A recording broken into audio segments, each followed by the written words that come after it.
I wake up to the sound of rain hammering against steel, the rhythmic pounding that's become my alarm clock, my lullaby, my constant companion. Day 73.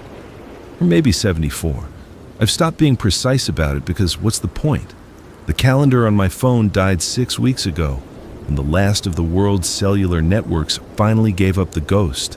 The truck rocks slightly as I shift my weight, and I can hear the rain finding every microscopic gap in my welding job, creating a dozen tiny waterfalls inside the cabin. I've got buckets positioned under most of them. The water's clean enough. Cleaner than anything coming out of taps now, anyway. I've been collecting it, boiling it, storing it in every container I could scavenge. Water's becoming more valuable than gold ever was. I named her Bertha. Stupid, I know. Talking to a truck like it's a person. But when you haven't had a real conversation in 70-something days, you start getting creative with companionship. Bertha's a 2008 Ford F450, or at least she used to be before I turned her into something that looks like Mad Max fucked a tank, and this was their ugly baby. The armor started simple. Sheet metal from a collapsed warehouse, bolted and welded onto the doors and windows. Then I got ambitious. Found a construction site where they'd been building some rich asshole's fortress of a house before everything went to shit. Steel plates meant for who knows what. Took me 4 days to get them loaded and attached, working in 2-hour shifts because the infected are drawn to noise like moths to a flame, and an angle grinder sounds like a dinner bell to them. I sit up in the back compartment. Used to be the truck bed. Now it's my bedroom, kitchen, and bathroom, all rolled into 6 feet by 8 feet of armored space. I've got a mattress from a kid's bed because it was the only thing that would fit. My feet hang off the edge. I'm not a tall guy, 5'10" on a good day, but even that's too much for this setup. The porthole I cut into the side panel shows me a world of gray, rain, mist, the hulking corpses of buildings that used to mean something. I'm parked in what used to be a shopping center parking lot on the east side of the city. There's a Walmart to my left, doors hanging open like a mouth mid-scream. A Target to my right, windows shattered, the red bullseye logo now just a faded suggestion of corporate optimism. I've already looted both, picked them clean over the course of a week, making runs in the early morning when the infected are slower, more sluggish. Got most of my supply stash from those trips. Canned food, bottled water, batteries, medical supplies, toiletries. The essentials that everyone else was too dead or too slow to grab. My supply inventory is written on the wall in Sharpie. I update it religiously because running out of something important isn't just inconvenient anymore. It's a death sentence. Current count, 42 cans of various vegetables, 31 cans of soup, 18 cans of beans, 23 cans of fruit, 8 jars of peanut butter, 14 boxes of crackers, 63 bottles of water, 1 half-empty bottle of whiskey that I'm saving for when things get really bad or really good. The rain's letting up. I can hear it in the way the drumming softens, becomes irregular. This is my window. I've learned that the infected don't like heavy rain. Something about the way it affects their senses, or maybe they just retain enough humanity to seek shelter. Either way, right after a storm is the best time to move. I pull on my gear. Steel-toed boots, thick jeans, leather jacket I took off a mannequin in a Harley-Davidson store, gloves with the fingers cut off so I can still work buttons and triggers, a welder's mask I've modified with a mesh face shield. I look like a bargain bin post-apocalyptic warrior, but it saved my skin more times than I can count. The rifle goes over my shoulder. Remington 870, pump action, 12 gauge. I've got maybe 30 shells left, and I've been rationing them like a miser counting gold. Each shot has to count because finding ammunition now is like finding a unicorn. Theoretically possible, but practically a fantasy. My knife's already on my belt. 10-inch hunting blade I found in a sporting goods store, still in the package, never used until the world ended, and suddenly everyone needed to know how to field dress more than just deer. The driver's compartment is separate from the back. I welded a steel partition between them with a small sliding door I can lock from either side. Paranoid? Sure, but I'm alive. And paranoid beats dead and trusting every single time. I slide the partition open and climb through, settling into the driver's seat that's been molded to my ass over 3 months of near-constant sitting. The steering wheel's wrapped in duct tape, where my hands wore through the original covering. The dashboard's a mess of modifications, switches I've added for the exterior lights, the horn I disconnected because noise equals death, the jury-rigged fuel gauge that's more optimistic than accurate. The key's always in the ignition. If I need to run, I need to run now, not waste time fumbling for keys. I turn it, and Bertha coughs to life like she's waking up from a bad dream. The engine rumbles, and I can feel it through the whole frame, a vibration that's become as familiar as my own heartbeat. Fuel gauge says I've got 3/4 of a tank. That's maybe 200 miles if I'm conservative, less if I hit traffic. Not that there's traffic anymore in the traditional sense. The roads are parking lots of abandoned cars, overturned trucks, the occasional bus that tried to evacuate people and became a tomb instead. I've got extra fuel cans strapped to the roof inside a cage I built from rebar. 15 gallons total, and every drop is precious. Gas stations are hit or miss now. Most got drained in the first weeks when everyone had the same idea: tank up and drive as far as possible. The few that still have fuel in their underground tanks require hand pumps and time, both of which are dangerous commodities. I put Bertha in drive and ease forward, windshield wipers clearing away the rain residue. The world comes into focus through the reinforced glass.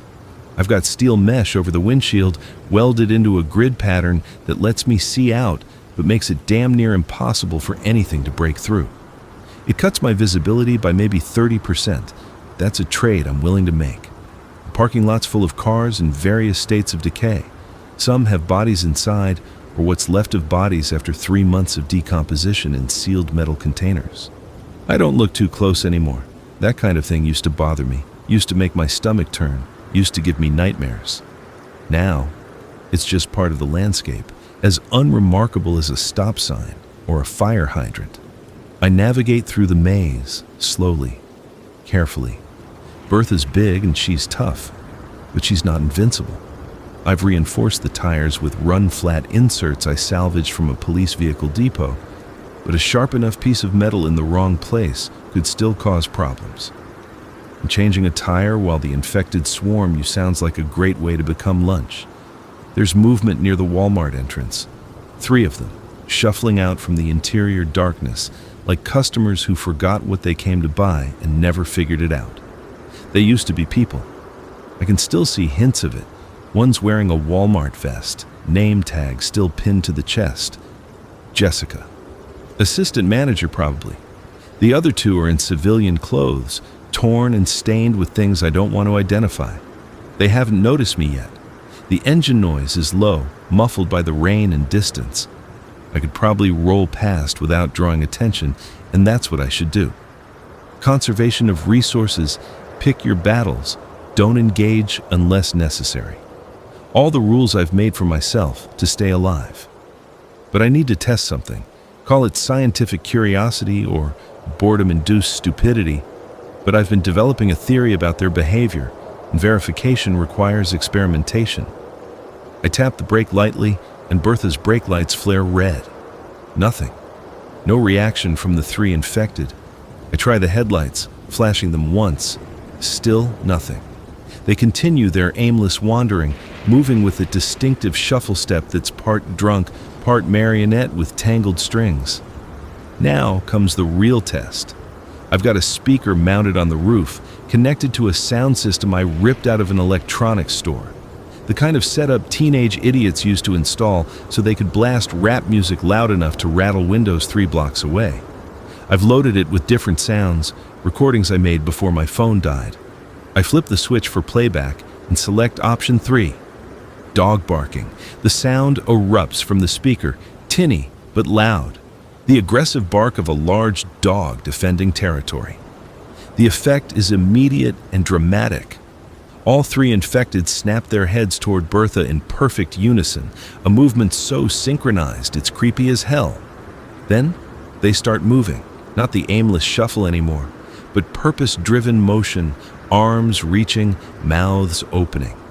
I kill the sound and put Bertha in reverse, backing up slowly as the infected advance. They're following, tracking the last location of the sound, but without continuous stimulation, they're already losing focus. One breaks off to investigate a shopping cart. Another stops to stare at nothing in particular, head tilting like it's listening to music only it can hear. Theory confirmed. They respond to sound over visual stimuli, at least at this distance in poor weather conditions. I've got notebooks full of observations like this, patterns I've noticed, behaviors I've cataloged. Maybe someday it'll matter. Maybe someone will survive long enough to care about the science of the undead. Or maybe I'm just keeping notes because writing things down makes me feel like there's still order in the chaos, still rules to follow, still a world that makes sense if you study it hard enough. I navigate out of the parking lot and onto what used to be Market Street. The road's in bad shape, potholes from the winter we just survived, cracks spreading like spider webs, debris scattered everywhere. I slalom through it, keeping my speed low, always watching the sides. The buildings here are mostly retail. A strip mall to the left with a pizza place, a nail salon, a cell phone store. All of them have broken windows, doors hanging off hinges. I hit these places in week 2, found very little. Other survivors got here first, or the infected tore through looking for prey and destroyed everything in the process. There's a body in the street ahead, sprawled out like it's sunbathing. I can't tell if it's fully dead or infected dormant. Sometimes they lie still until something triggers them. Sound, movement, who knows what. I give it a wide berth, steering Bertha into the oncoming lane to avoid getting close. The body doesn't move. Fully dead then. There are more of those than the walking ones now. Some infected just stop, like their batteries ran out. Others took damage that even the infection can't overcome. Lost too many limbs, sustained head trauma, simple mechanical failure of the body keeping them from moving, even if the virus is still active. I'm heading north, toward the industrial district. There's a warehouse complex there I've been eyeing for weeks, but I've put off investigating because it's deep in hostile territory, surrounded by residential areas where the infected density is high. But my supplies are good, Bertha's fueled up, and I'm getting complacent sitting still. Complacency kills. I learned that watching other survivors make fatal mistakes in the early days. The rain stopped completely now, and the clouds are breaking up, letting through weak sunlight that makes everything look washed out and tired. The temperatures may be 50 degrees, cool enough that I can see my breath inside Bertha's cabin despite the engine heat. I pass by an elementary school, playground equipment rusted and eerie in the gray light. There are small bodies there, and I look away quickly. Some things still bother me. Some things I hope always bother me, because the day I can look at dead children without feeling anything is the day I've lost whatever makes me human. The radio on the dashboard is set to scan, cycling through frequencies automatically. It's been silent for 48 days. The last transmission was a loop of the emergency broadcast system, telling everyone to stay in their homes and await further instruction. I keep it scanning anyway, hoping against hope that somewhere, someone's still out there, still broadcasting, still trying to maintain civilization. Static. Static. Static. The scanner moves through the frequencies with mechanical patience, finding nothing but white noise and the occasional burst of interference. I'm about to turn it off when something breaks through on 47.3 FM. Not words, not exactly, but sound, rhythmic, patterned. I freeze, hand hovering over the volume knob. It comes again. 3 short bursts, 3 long, 3 short. SOS in Morse code. My heart's pounding now, adrenaline dumping into my system. I turn up the volume, listening hard. The pattern repeats, same rhythm, same frequency. It's a loop, has to be. No one could manually transmit that consistently for however long this has been broadcasting, but a loop means someone set it up. Someone who knew Morse code, who had access to transmission equipment, who was smart enough to create an automated distress call. Someone who might still be alive. The signal's weak, fading in and out. I grab my handheld radio. a CB unit I'd been carrying dead weight for 2 months, and try to triangulate the direction. Stronger when I point the antenna north-northwest, weaker to the south and east. North-northwest is the opposite direction from my planned route. It's toward the river district, where flooding in the first month created a swampy hellscape perfect for infected to lurk in. I've avoided that area deliberately, marking it on my hand-drawn map as a no-go zone. But this is the first sign of potential human life I've encountered in over a month. The last survivors I met were a couple holed up in a bank vault, and that encounter ended badly. For them, not me, but the memory still stings. Decision time. Stick to the plan, check out the warehouse, maintain my strategy of careful, methodical survival. Or chase a signal that might be weeks old, might be a trap, might lead me into a situation where Bertha's armor and my guns won't be enough. The signal repeats, 3 short, 3 long, 3 short, SOS, save our souls, save our ship, save our sorry asses. I check my fuel gauge again, 3/4 tank, plus reserves. Food for 3 months if I'm careful, water for 6 weeks. Medical supplies adequate. Ammunition limited but sufficient for defensive operations. I turn the wheel northwest. The decision feels reckless and necessary in equal measure, and I'm not sure if that's survivor's instinct or loneliness making me stupid. Probably both. I've been alone in Bertha for 73 days, and the isolation does things to your head. You start having conversations with yourself, answering yourself, arguing with yourself. You start assigning personalities to inanimate objects. You start taking risks just to feel something other than the numbing routine of survival. The river district's about 8 miles from my current position. The most direct route is down Highway 14, but the highway's a death trap.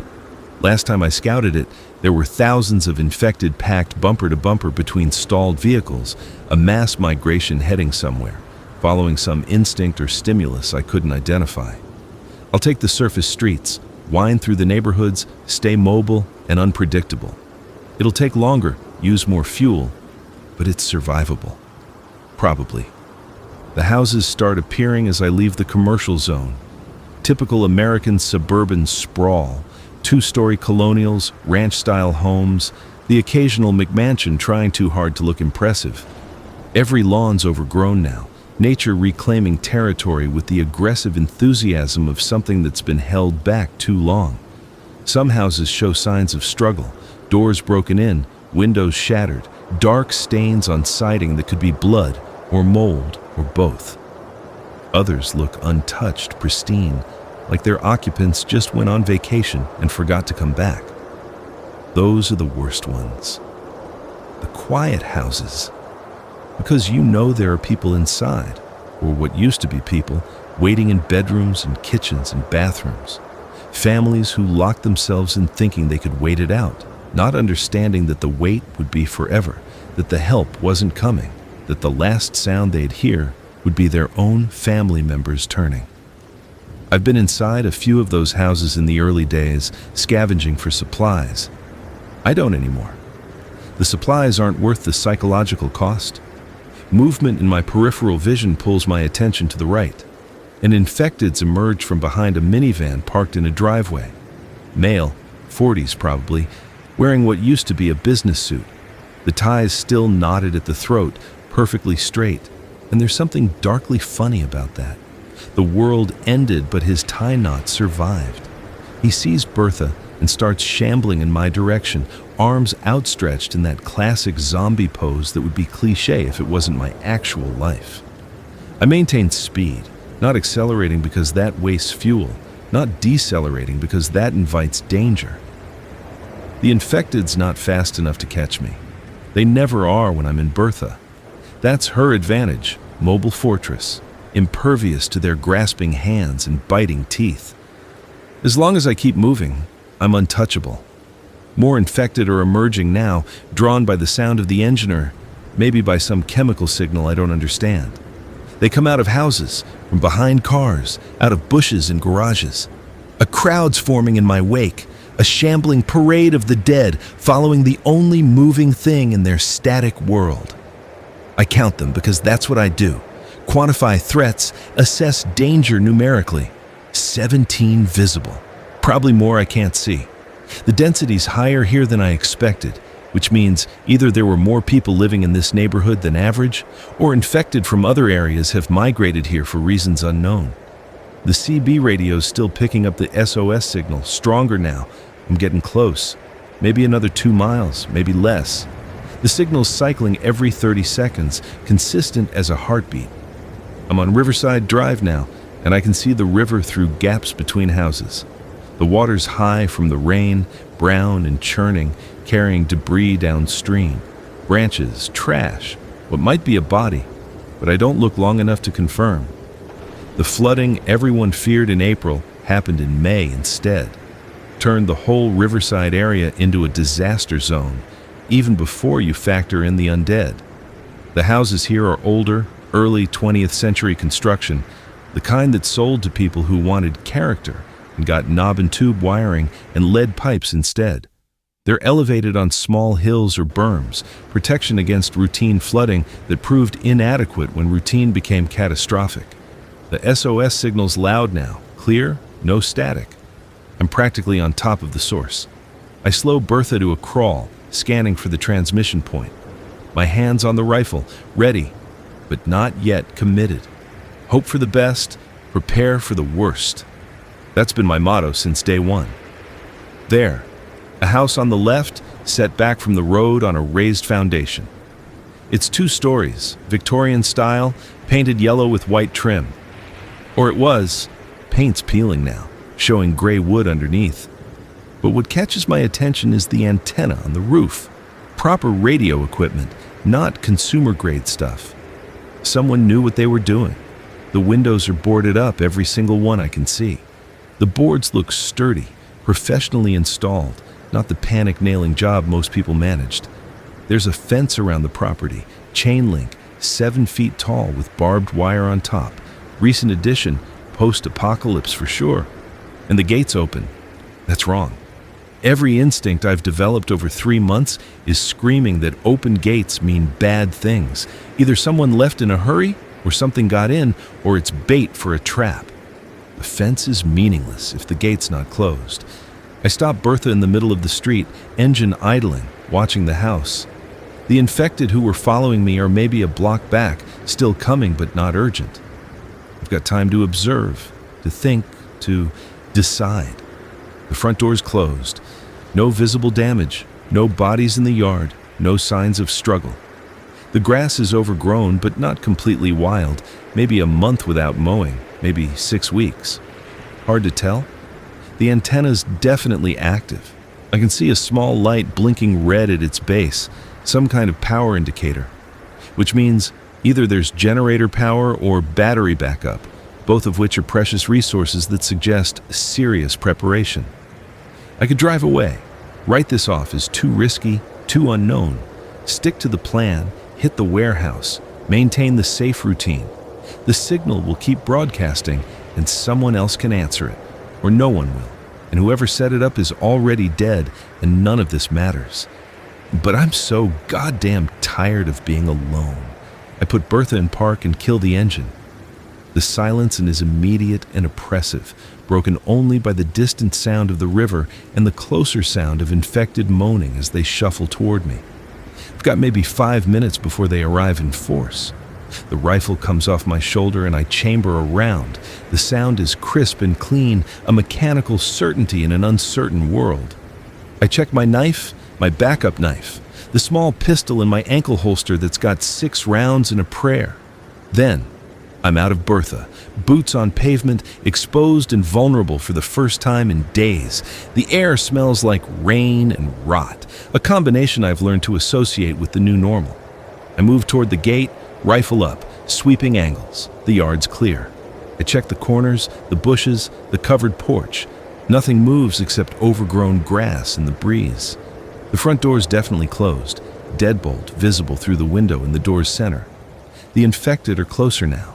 I can hear them, that distinctive shuffle drag of feet that don't quite remember how to walk properly. I've got maybe 3 minutes. I approach the door and knock. 3 times, Pause. 3 times again. If someone's home, that'll signal I'm human, capable of pattern recognition and deliberate action. If no one's home, I've wasted 5 seconds. No response. I try the doorknob. Locked, as expected. But there's a doorbell, one of those Ring camera models that rich people installed to watch for package thieves. It's probably dead, but I press it anyway. Somewhere inside the house, a bell chimes. Not the electronic ding-dong of the doorbell, but an actual bell, like someone jury-rigged a mechanical solution when the electricity failed.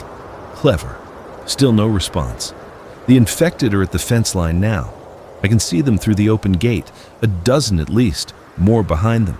They're not rushing yet, just advancing with that relentless shuffle, but they know I'm here. They can see me, smell me, sense whatever it is they sense about living flesh. Decision point again. Force entry into a potentially hostile or abandoned building while infected swarm outside, or retreat to Bertha and write this off as a failed experiment. Then I hear it. A voice from inside, muffled by the door but audible. "You alone?" Female voice, young, maybe 20s or 30s, scared but controlled. "Yeah," I shout back. "I heard your SOS." Pause. I can almost hear the debate happening inside. Trust the stranger or maintain security? It's the same calculation I make every time I encounter potential survivors. How many infected outside? I glance back. The number's grown. 20, maybe 25. More coming. Another pause. Then, "You bit?" "No." "Show me." I set the rifle down, step back into the doorbell camera's field of view, and roll up my sleeves, showing unmarked skin. Then, I turn around slowly, full rotation, demonstrating I'm not hiding wounds. "Check your legs," the voice commands. I pull up my pant legs, showing the boots and skin above them. Clean, unbroken, very much alive and uninfected. The deadbolt clicks. The door opens 6 inches, held by a chain. An eye appears in the gap, blue or green, hard to tell in the shadow. It studies me with an intensity I recognize.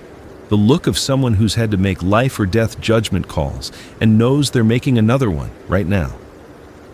"You have weapons," the voice says. Statement, not question. "Yeah." "Leave them outside." "Not happening." The eye blinks. "Then you're not coming in." The infected are through the gate now, spreading across the lawn like a slow-motion tide. Closest ones may be 30 feet away. Close enough I can see the details. Torn clothing, missing shoe, something wet and dark on its chin. "Look," I say, keeping my voice level. "I've got about 30 seconds before I need to get back to my truck or start shooting.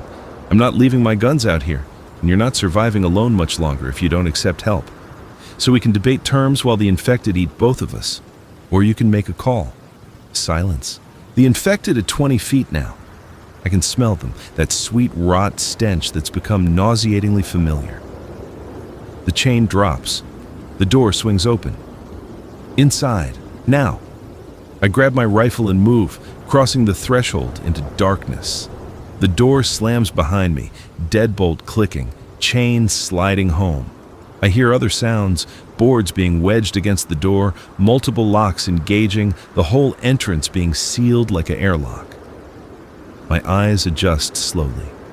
We're in a foyer, hardwood floors, staircase leading up. The windows are indeed boarded tight, but there's light coming from somewhere deeper in the house. Candles, maybe, or battery-powered lanterns. The woman's backing away from me, and she's got a gun. Glock 19 held properly with decent form. She knows how to use it, which makes her either dangerous or capable, possibly both. She's maybe 30, dark hair pulled back in a ponytail, wearing jeans and a sweatshirt that's seen better days.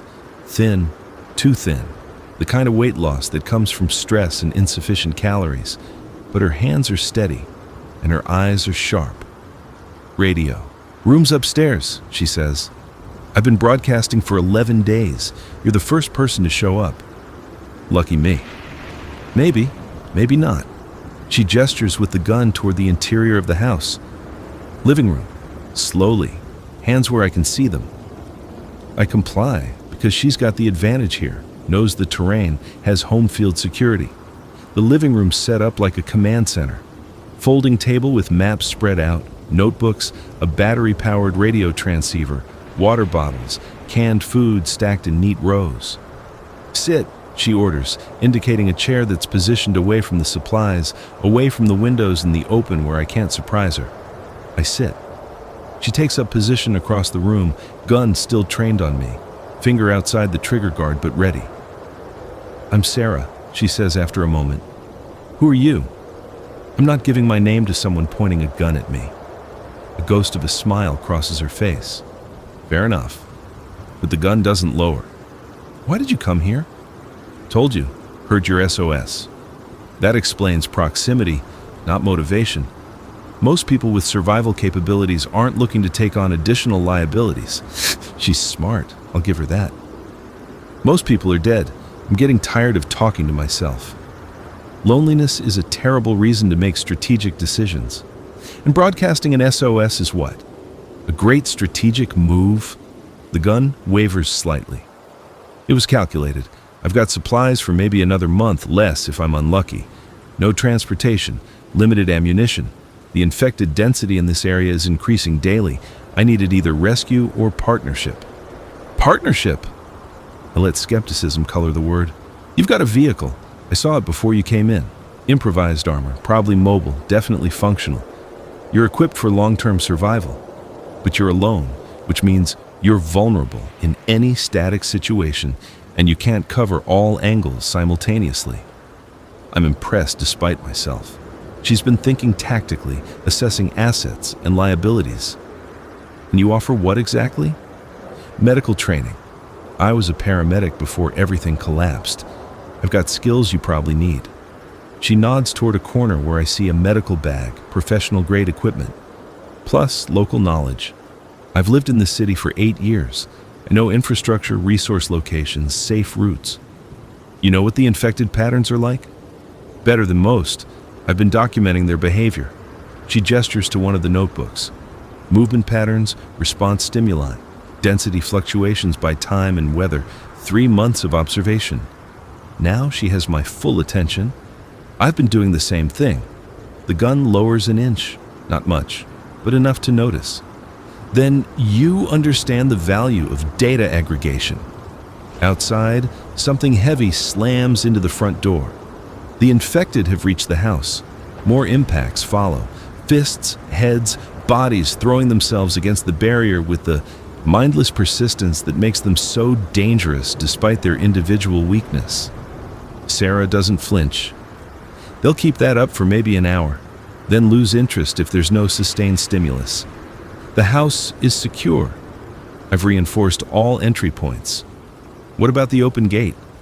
Intentional. If someone was responding to the SOS, they needed access. The fence serves as a delay mechanism, not a full barrier. Smart. I mean it. How long have you been alone here? Her expression shifts, something painful flickering across her face. 37 days, my partner didn't make it. She doesn't elaborate, and I don't push. Everyone's got dead people in their past now. It's the price of survival. The pounding continues, a steady rhythm that's become background noise. I count at least 6 distinct impact points, maybe more.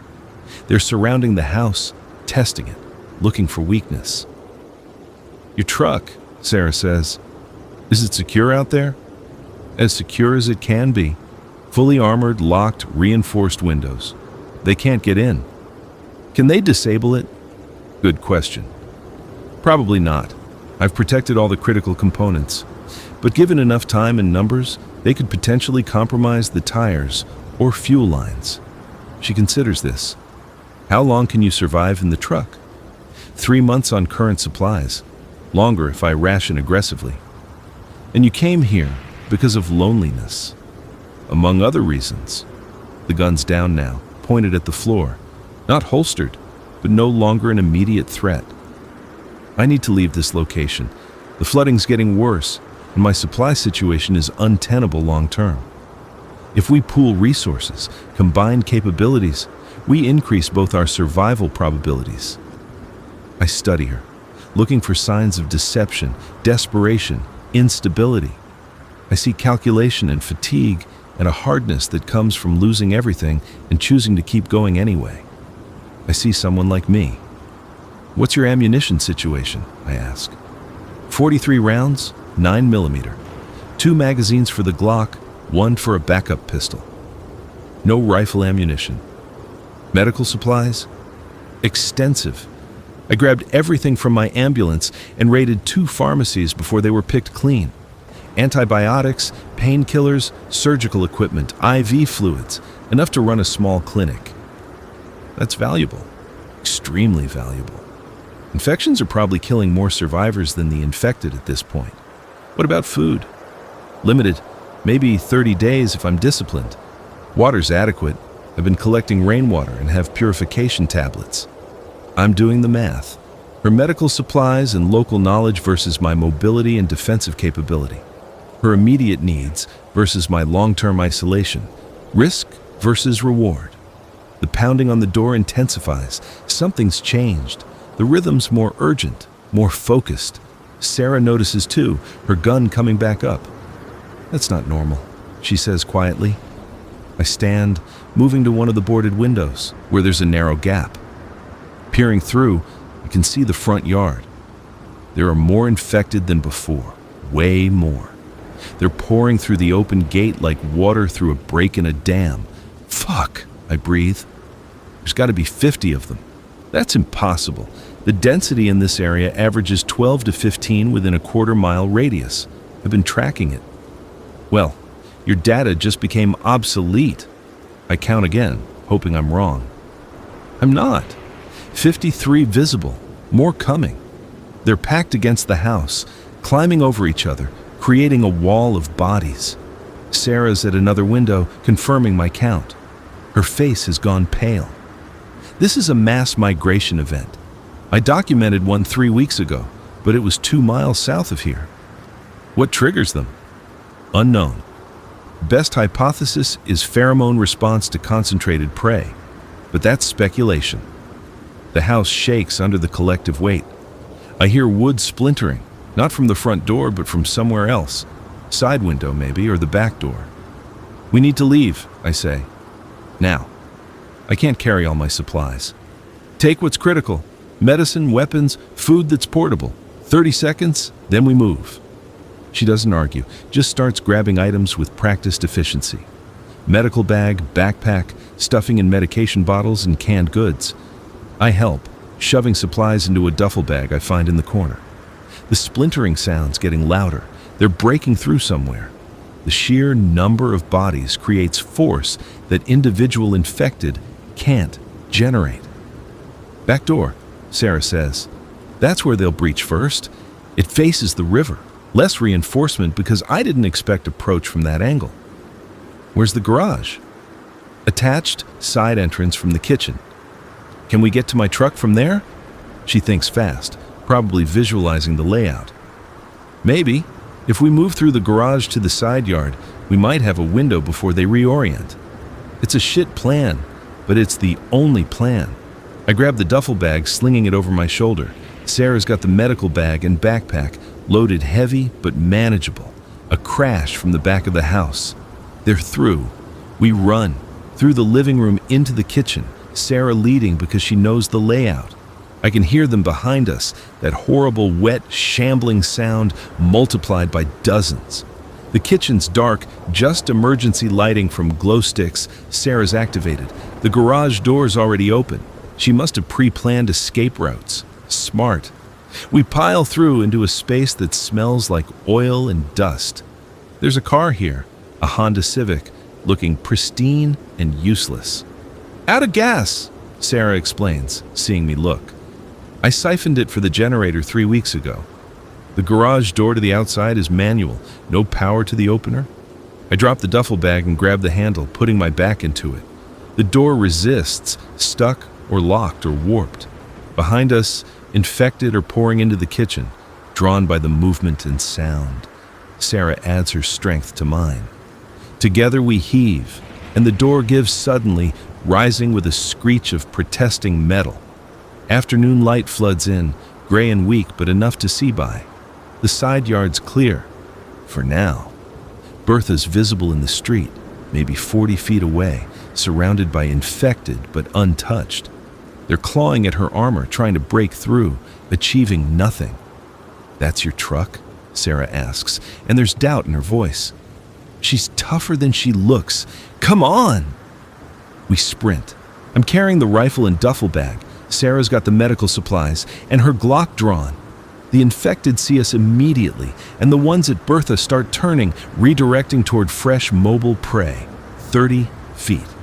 I'm fumbling for the keys, already planning the approach.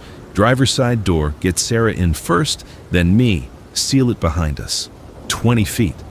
The first infected's reaching for Sarah, and she fires without breaking stride.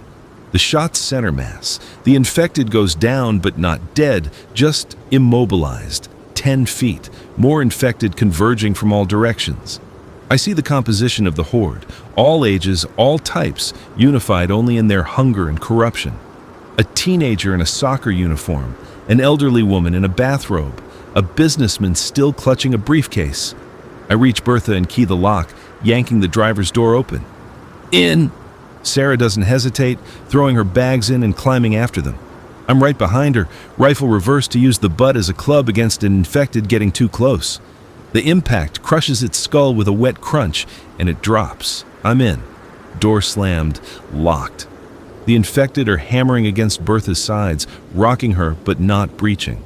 Sarah's already in the passenger seat, breathing hard, checking her ammunition. "Belt on," I order, turning the key. Bertha coughs, sputters, and for one heart-stopping moment, thinks she's not going to start. Then the engine catches, roaring to life, and I could kiss the dashboard. I put her in drive and punch the gas. The truck lurches forward, infected bouncing off the front armor like bowling pins. I'm not trying to run them over.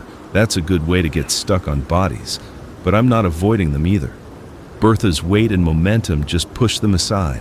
The street's packed. I navigate by feel and experience, steering around the worst concentrations, accepting minor impacts from outliers.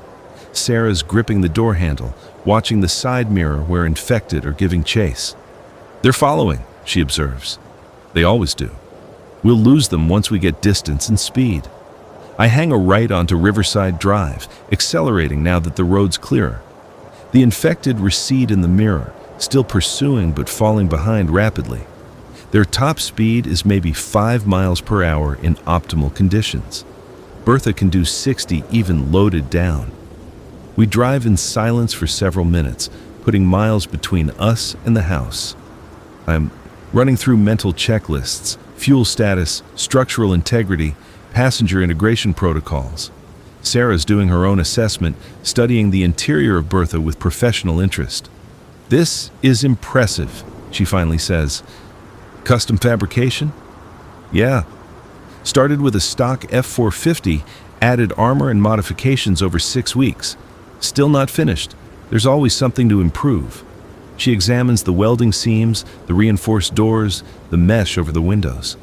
"You have engineering experience?" "Mechanical aptitude and YouTube videos. You'd be surprised what you can learn when your life depends on it." She smiles, a real smile this time. "I know exactly what you mean. I performed an appendectomy using a YouTube tutorial and a bottle of whiskey as anesthesia 2 months ago." "Did the patient survive?" "I'm here, aren't I?" I glance at her sharply. "You operated on yourself." "Didn't have much choice. Appendix burst, no other medical personnel available, and sitting around waiting to die from sepsis seemed like a waste." "That's hardcore." I reassess her toughness level upward substantially. "How'd you handle the pain?" "Poorly. But I handled it." She's looking out the window now, watching the ruined city pass by. "Where are we going?" "Good question. My original plan was the warehouse district, but that was before Sarah, before the complications of partnership and shared decision-making. I was heading to some industrial warehouses north of here. Potential supply cache, specifically looking for fuel and mechanical parts. That's the Jefferson Industrial Complex, I know it. It's defensible but possibly already looted. Have you considered the Harbor District? Too exposed. Open approaches, limited cover. True, but there's a Coast Guard station there. Military-grade supplies, possible weapons cache, and boats if we need water-based escape options. I consider it. Water-based mobility is something I haven't seriously explored. Most infected seem to avoid water, though whether that's instinct or inability to navigate it, I don't know. How far? 12 miles southwest. We'd have to cross through downtown, which is high risk. Downtown. I've avoided the city center deliberately. High-rise buildings create urban canyons perfect for ambush. Concentrated population means concentrated infected. The risk-to-reward ratio has always seemed bad, but Sarah's right that a Coast Guard station could be valuable. Military infrastructure means real weapons, real ammunition, maybe even functional vehicles beyond my jury-rigged Bertha. What's the infected density in downtown? Last I observed 3 weeks ago, it was severe, but not insurmountable. They pack into the ground floors of buildings, rarely go higher than the third or fourth story. Streets are navigable if you avoid choke points. I checked the fuel gauge, half tank plus reserves. We'd need to refuel before attempting it. I know a location, gas station on the west. Side, owner was a prepper, installed manual pumps before the collapse. I used it myself before I went static. That's useful intelligence. Very useful. Show me. She pulls out a map from her backpack, unfolding it on her lap. It's annotated with colored markers, red for high-risk areas, yellow for moderate, green for safe zones. There aren't many green zones. Here, she points to a location west of our current position. Marty's Gas and Service. The owner was a friend of mine, taught me about emergency preparedness. He had the foresight to install hand pumps on 2 of his tanks specifically for grid-down scenarios. Is he still alive? Her expression answers before her words do. No. He died defending his station in the first week, but the pumps should still be functional. I commit the route to memory, cross-referencing with my own mental map. That's 40 minutes from here, maybe more if we hit concentrations. We could also hole up somewhere tonight, tackle it in the morning. Driving at night is exponentially more dangerous. She's right. I've avoided night driving except in emergencies. The infected are more active after dark, some residual circadian programming maybe, or just the fact that darkness makes hunting easier for ambush predators, which is functionally what they've become. I've got a safe location about 6 miles north. Parking garage, 4th level, good sight lines, single access point I can block with Bertha. Let's do that. The decision made. I adjust course, heading north on streets I know are relatively clear. The afternoon's wearing on, maybe 3 hours until sunset. We need to be secured before then. Sarah's pulling supplies from her bags, taking inventory. I see medication bottles, bandages, surgical instruments, antibiotics. She wasn't exaggerating about the medical supplies. You said you've been documenting infected behavior, I say, breaking the comfortable silence. What's the most important thing you've learned? She thinks about it. They're not mindless, not entirely. There's residual intelligence, pattern recognition, maybe even rudimentary problem solving. I've seen them test doors systematically, work together to move obstacles, even what looked like strategic positioning in an ambush. I've noticed the same thing. Sound triggers them reliably, but they seem to learn. Repeated stimuli in the same location get diminishing responses. Habituation. They filter out irrelevant stimuli just like living predators do. She's animated now, engaged in a way that suggests this is more than academic interest, which suggests the virus doesn't completely destroy cognitive function, just repurposes it. Have you seen any of the talk? No. But I've heard vocalizations that sound almost like attempts at communication, moaning in patterns, rhythmic movements. Could be random, could be vestigial language centers trying to function. This is exactly the kind of conversation I've been missing. Someone who thinks, analyzes, treats the apocalypse like a problem to be solved rather than just endured. I've got notebooks in the back, I tell her. 3 months of observations, organized by category. You should read them. I'd like that. Compare data, look for patterns. We might find something useful. The parking garage appears ahead, a concrete structure that used to serve a shopping complex. I've used it 3 times before, always successfully.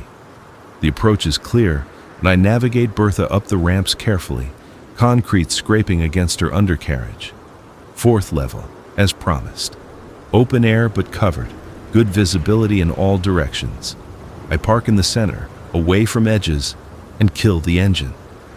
The silence is jarring after hours of mechanical noise. "Welcome to Casa Bertha," I say, gesturing to the cramped living space in back. It's not much, but it's home. Sarah climbs through to inspect it, and I see her taking in the details. The efficient storage, the sleeping arrangement, the makeshift toilet, the organization. "You've thought this through." 3 months of iteration. Every system's been tested and refined. She's examining my supply wall, reading the inventory marks.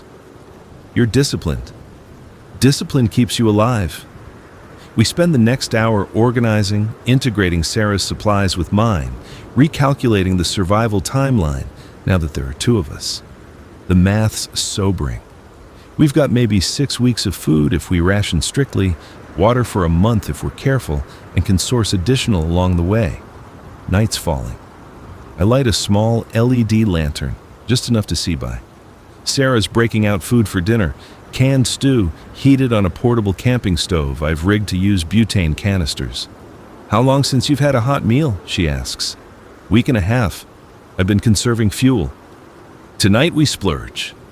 The stew smells like heaven, even though it's just processed beef and vegetables from a can.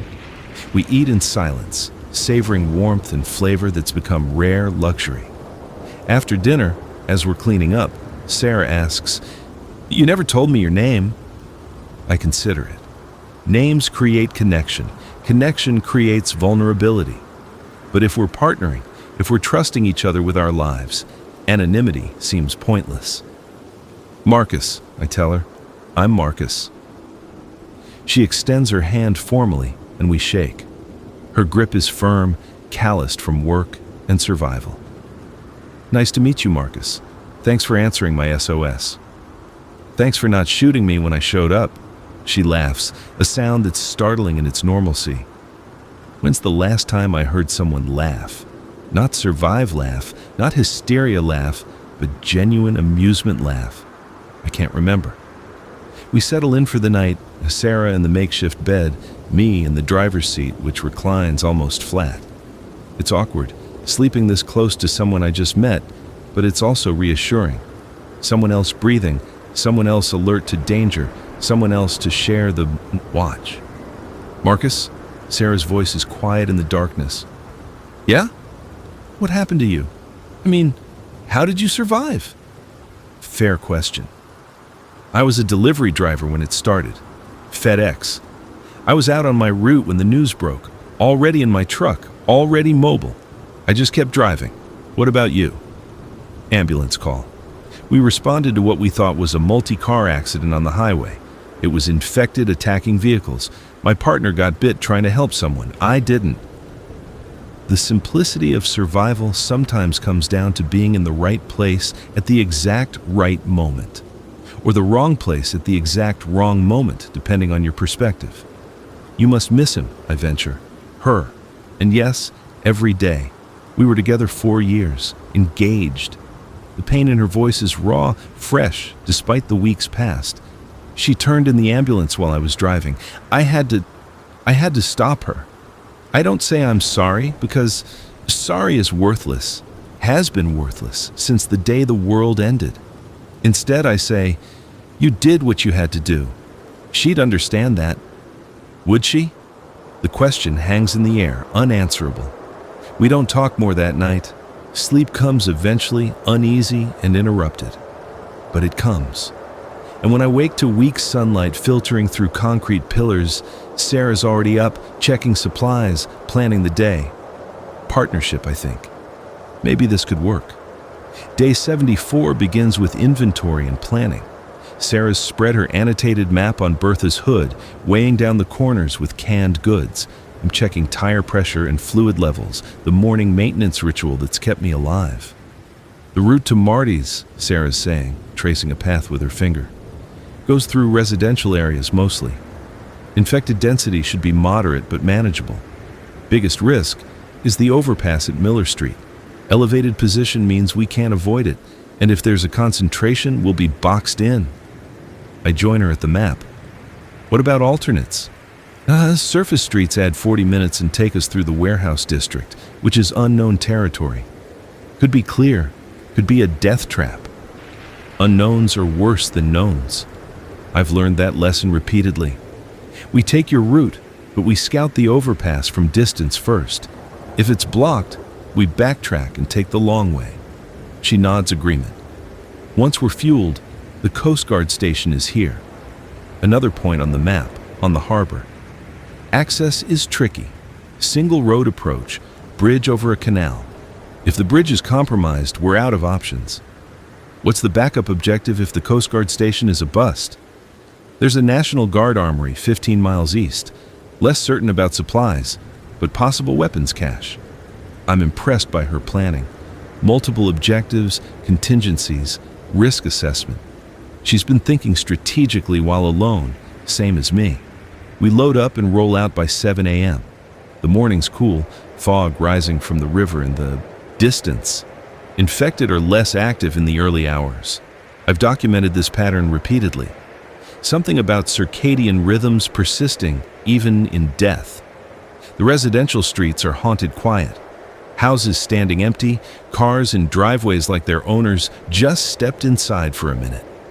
We pass a playground where someone spray-painted "God is dead" on the slide. Cheerful.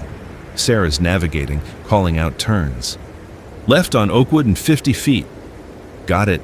A dog appears in the road ahead, skinny and wild-looking. It sees Bertha and bolts. I'm irrationally glad it's alive, evidence that something besides humans and infected have survived. I wonder how animals are handling the infection, Sarah muses. No documented cases of transmission to non-humans, but the ecological disruption must be catastrophic. Pets are probably dying of starvation. Wildlife might be thriving without human interference. Unless they starve too. The food chain's been disrupted at every level. The overpass looms ahead. I slow Bertha, scanning the approach. It's a standard highway overpass, 2 lanes in each direction, maybe 30 feet high. Perfect ambush position. Drop things on passing vehicles, attack from above. I don't see movement, Sarah reports, using binoculars she pulled from her pack. Doesn't mean they're not there. I stop Bertha 200 yards out, studying the overpass. The morning light's hitting it at an angle that creates shadows, makes assessment difficult. Could be empty, could be packed with infected waiting for stimulus. We need to trigger a response, I say, an idea forming. Test it before committing. How? I pull out the remote from my roof-mounted speaker. Sound stimulus. If there's infected up there, they'll respond and we'll see them. Sarah considers it. And if there's a lot of them, we backtrack. Take the long route. I dial up the volume and select dog barking again. It's proven effective in past tests. The bark echoes across the empty street, harsh and aggressive. We wait, watching the overpass. Nothing. 10 seconds, 20, 30. Clear, Sarah says. Maybe. I'm not convinced. I trigger the sound again, longer this time, more insistent. Movement. On the overpass, silhouettes appearing at the railing. Not many. I count 4, maybe 5. They're leaning over, looking down, tracking the sound source. Manageable, I decide. We can run through before they can descend and block us. Sarah's gripping her Glock. If you're wrong, we're trapped in a kill box. If I'm wrong about a lot of things, we're dead. That's the game now. I accelerate, building speed as we approach the overpass. The infected above are animated, agitated by the movement and engine noise. One of them climbs onto the railing. For a horrifying moment, I think it's going to jump onto Bertha, but instead, it just loses its balance and falls. The body impacts the pavement in front of us. I swerve, but there's nowhere to go, and Bertha's right front tire rolls over it with a sickening crunch. The truck shudders but doesn't stop. We're through. Under the overpass, out the other side, no ambush, no swarm. The infected above are still trying to figure out how to pursue, stumbling along the overpass deck with no way down. Clear, Sarah confirms, exhaling tension. 4 down, 40,000 to go. She laughs that genuine laugh again. Optimist. Marty's gas and service appears ahead, a small independent station that probably struggled before the apocalypse and definitely isn't struggling now. 2 pumps, a small garage bay, an attached convenience store with shattered windows. I approach cautiously, doing a full circuit of the property before committing. No visible infected, no signs of recent activity. The place looks long abandoned. I park Bertha next to the pumps. The manual pump setup is obvious, a metal cylinder attached to the underground tank, operated by a long handle like an old-fashioned water pump. Clever design. I'll pump, you watch, I tell Sarah, grabbing the fuel cans from Bertha's roof rack. Swap after 15 minutes, she counters. We both stay fresh. Good point. I position the first can under the nozzle and start working the handle. It's heavy work, each pump delivering maybe a pint of gasoline. This is going to take a while. Sarah's positioned herself with good sight lines. Rifle. Wait, she doesn't have a rifle. She's using the Glock, which is short-range defensive only. That's a liability. After this, we need to find you a long gun, I say between pumps. Agreed. Pistol's better than nothing but inadequate for serious defense. The work's rhythmic, almost meditative. Pump, pump, pump. Watch the fuel level rise. Pump, pump, pump. Check the surroundings. It takes 20 minutes to fill the first 5-gallon can. We're starting on the second when Sarah hisses, "Contact, 3 o'clock. Distance, maybe 200 yards.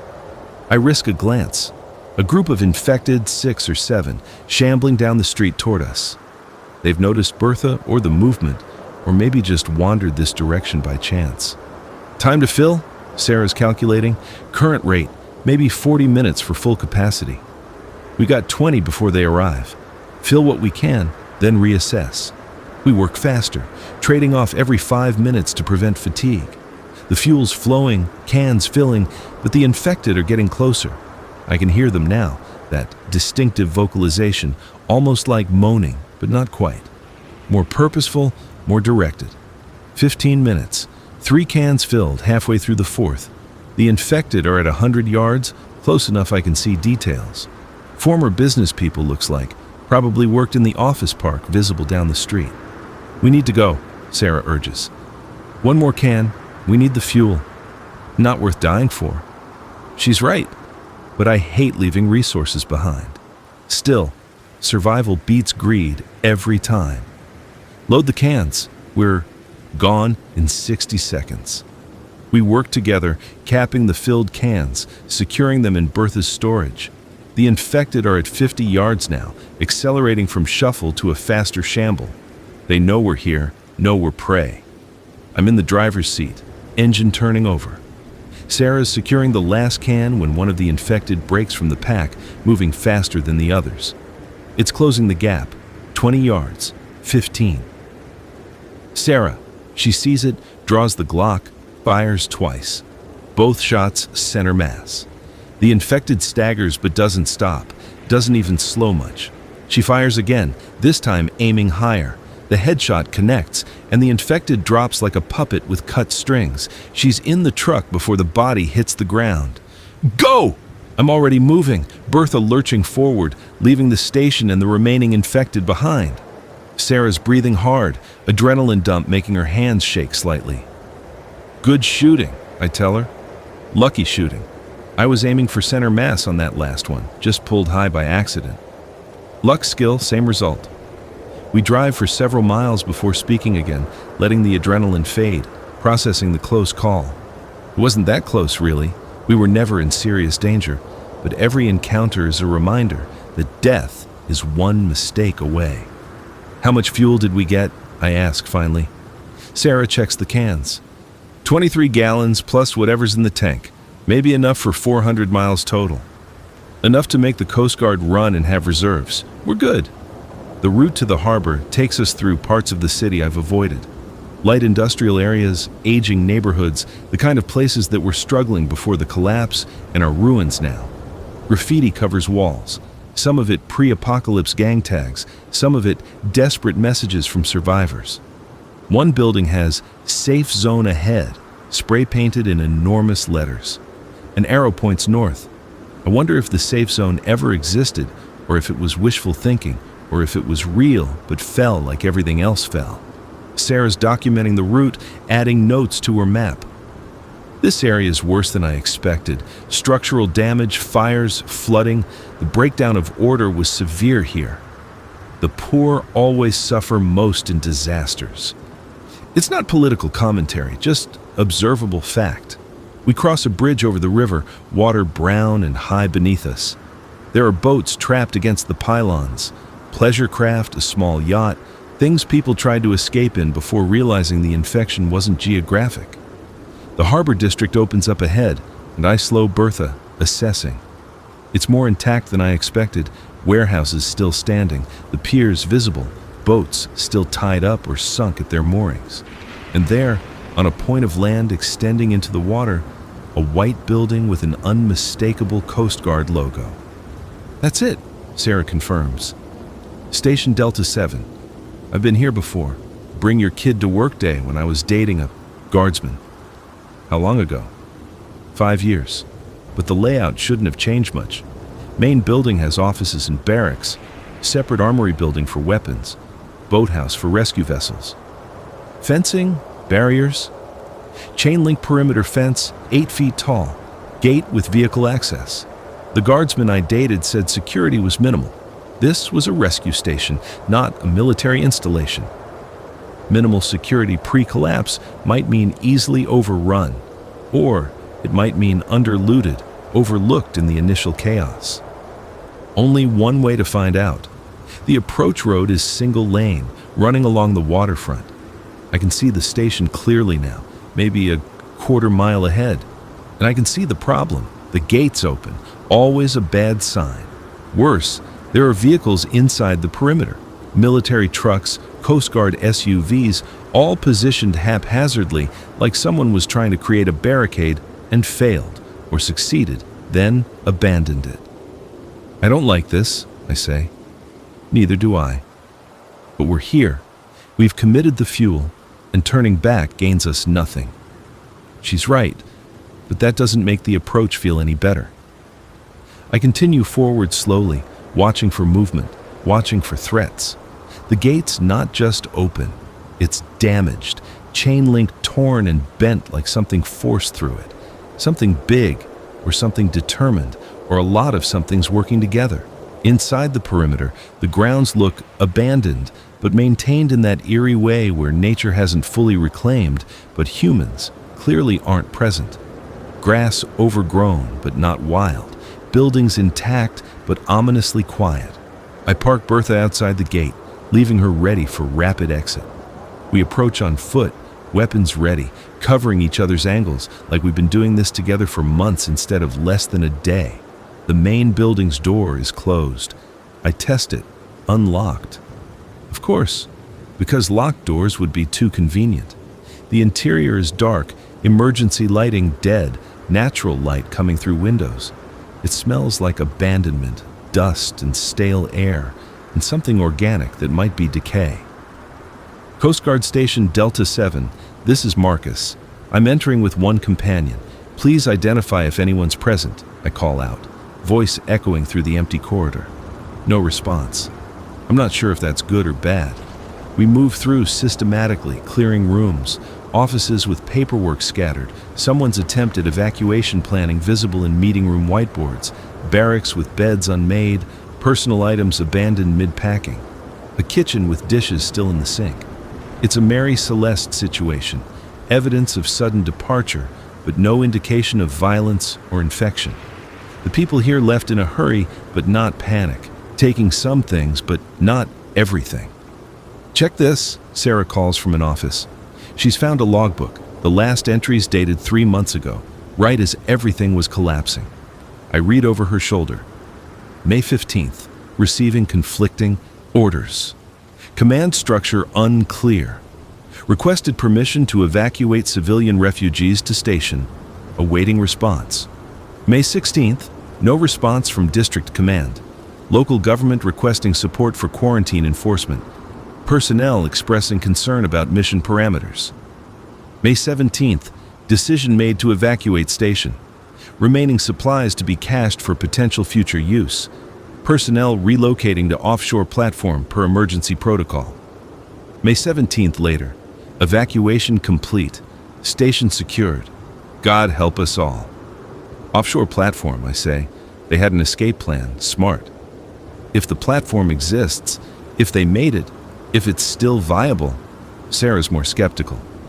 But it means they left supplies here intentionally. The armory building is separate, a squat concrete structure that looks more serious than the main building. The doors reinforced steel, closed but not locked. I push it open and Sarah's flashlight beam cuts through the darkness. Weapons, lots of weapons. Rifles on racks and M4s, M16s, proper military hardware. Handguns in a secure case that's been left open. Ammunition in crates, hundreds of rounds, maybe thousands. Body armor, tactical gear, communications equipment. It's a jackpot. An actual, honest-to-God survival jackpot. This is incredible, Sarah breathes, already moving toward the rifle racks. This is suspicious, I counter. Why would they leave this? If they were evacuating, they'd take weapons. Maybe they had enough. Maybe weight restrictions on their boats. Maybe they planned to come back. All possible, all reasonable. But my gut's saying something's wrong, and I've learned to trust my gut. We load fast, we load smart, and we leave, I decide. 5 minutes, no more. We work like we're robbing a bank. Sarah's grabbing rifles, I'm loading ammunition crates, body armor, tactical vests, anything that's immediately useful. We're making multiple trips to Bertha, loading her down with more firepower than I've had access to in 3 months. 4 minutes. I'm on my last trip when I hear it. Boat engine, coming from the water, getting closer. I drop the ammo crate and sprint for the window. There, out in the harbor, a boat approaching the station. Not a Coast Guard vessel. Looks like a fishing boat, maybe 40 feet, moving with purpose toward the station's pier. Sarah, we've got company. She's at the window instantly. That's not random. They're coming here specifically. Pirates? Survivors? Military? Does it matter? We're trespassing in their cache, and they're not going to be happy about it. She's right. We grab the last load. I'm carrying enough ammunition to start a small war and run for Bertha. The boat's almost at the pier now. I can see people on deck, maybe 4 or 5, but details are unclear. We're loaded. I'm in the driver's seat, key turning, engine starting, the boat's tied up, people disembarking. They've seen Bertha, seen us, and they're shouting something I can't make out. I don't wait to find out if they're friendly. The world's taught me that armed strangers are hostile until proven otherwise, and I'm not risking Sarah's life or mine on optimism. Bertha's rolling, heading for the exit. Behind us, the people from the boat are running toward the gate, still shouting. One of them's got a rifle up, aiming, and I duck instinctively even though Bertha's armor should stop anything short of a .50 cal. The shot rings out, impacts against Bertha's rear panel. No penetration, just a metallic ping and a dent. Warning shot or bad aim doesn't matter. We're through the gate, onto the access road, accelerating away. I check the mirror. They're at the gate, watching us go but not pursuing. Either they don't have vehicles, or they're not committed enough to chase. That was close, Sarah says, breathing hard again. That was stupid, I correct. We got greedy, stayed too long, almost paid for it. But we got the supplies. She's already inventorying our haul. 4 M4 rifles, 6 handguns, probably 3,000 rounds of mixed ammunition, body armor, tactical gear. This changes everything.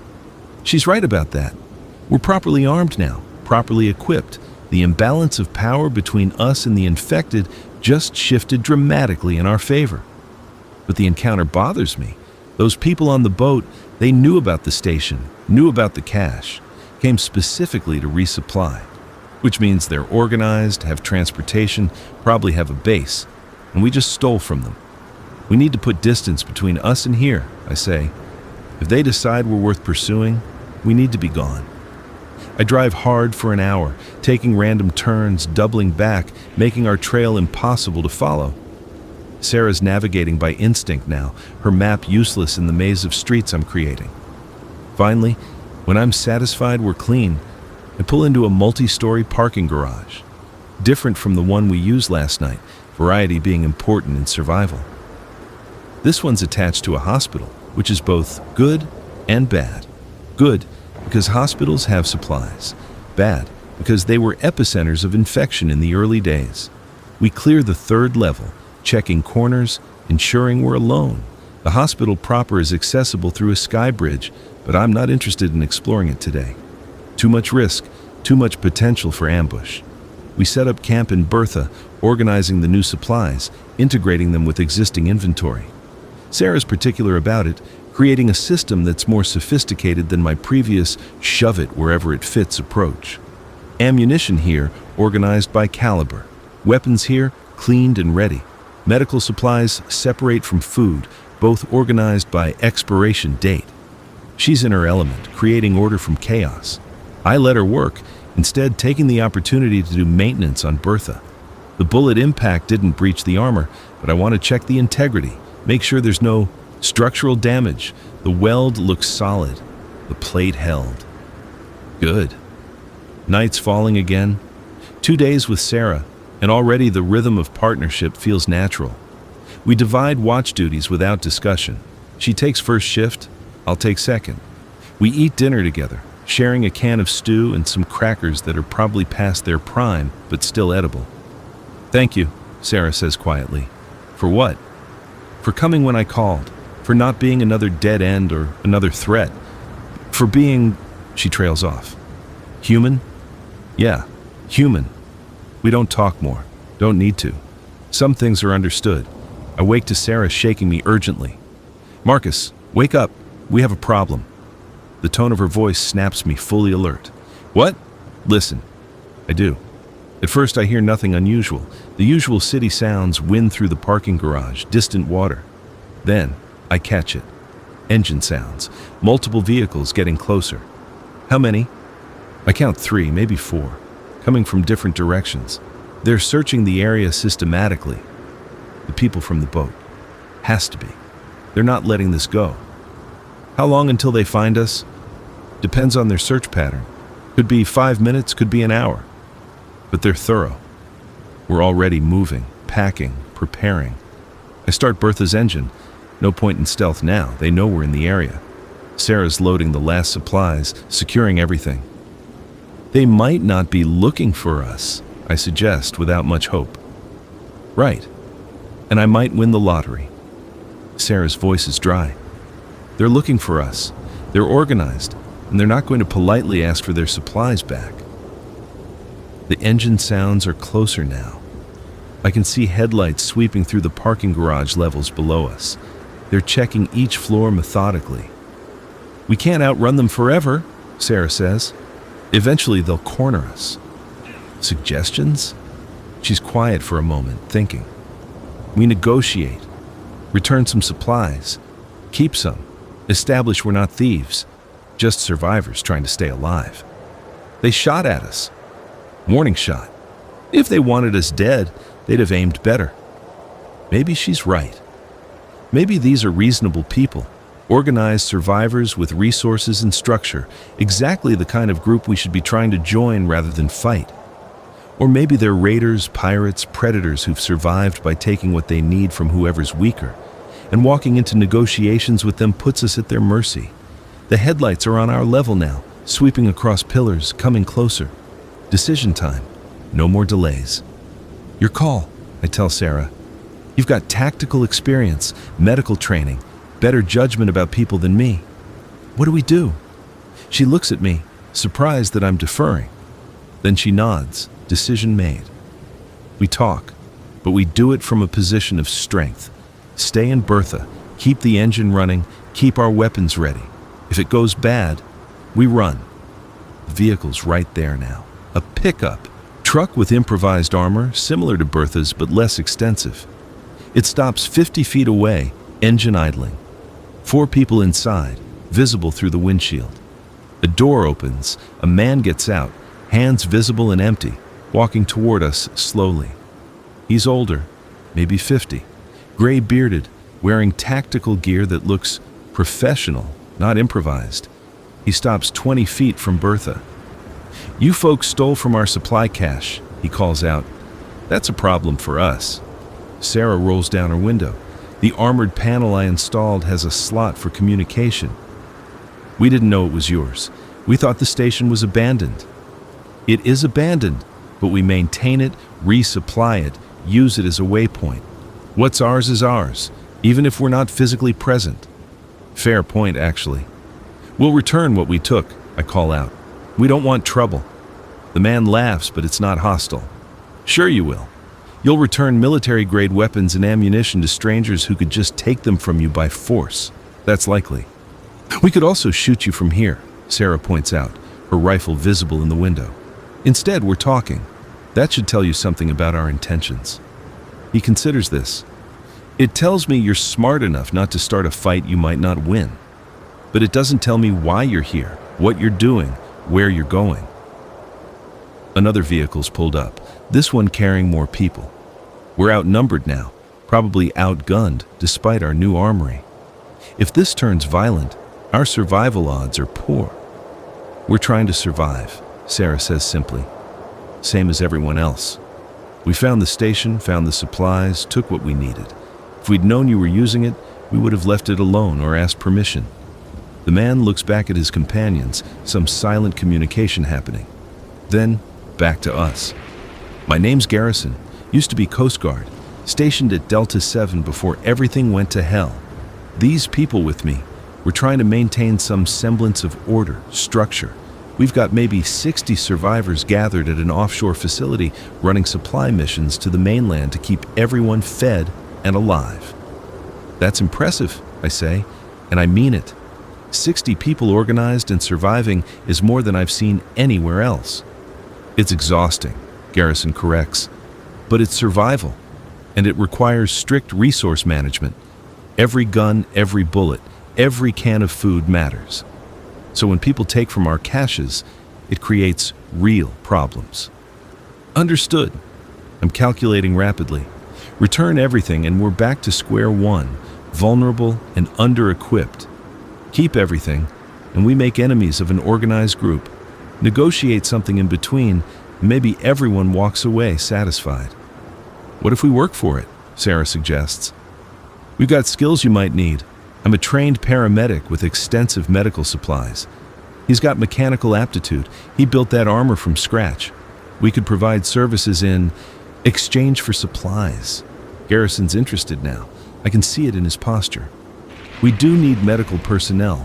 Lost our medic 3 weeks ago, appendicitis that went septic." "I can handle that," Sarah says confidently. "Plus, trauma care, sick care, basic surgery. I've got equipment and pharmaceutical supplies I'd be willing to share." "And you?" Garrison's looking at me now. "I can fix things. Engines, generators, weapons. I can weld, fabricate, improvise solutions. And I've been documenting infected behavior patterns for 3 months. Might have intelligence useful for your supply runs." He's conferring with his people again. I can't hear the conversation, but I can read body language. Some want to take our stuff and leave us stranded. Others are arguing for Sarah's proposal. Garrison's somewhere in the middle, weighing options. Finally, he returns. "Here's the offer. You come with us to the platform, prove you can contribute, and we integrate you into the community. You keep the supplies you took. We consider it an advance payment for services. But you're on probation, and if you prove more trouble than you're worth, you're gone." "And if we refuse?" I ask. "Then we take the supplies back, by force if necessary, and you leave this area. We've got the numbers, the weapons, and the motivation to protect what's ours. It's not really a choice. Fight an organized group and probably die, or join them and maybe find something better than solitary survival in Bertha." "How far is this platform?" Sarah asks. 30 miles offshore. We've got a boat waiting at the harbor. Depart at dawn." 30 miles on water, away from land, away from escape routes, committing to a group we don't know, trusting strangers in a world where trust gets you killed. I look at Sarah. She looks back. Some silent communication passes between us, weighing risks and rewards, assessing the odds of this being legitimate versus a trap.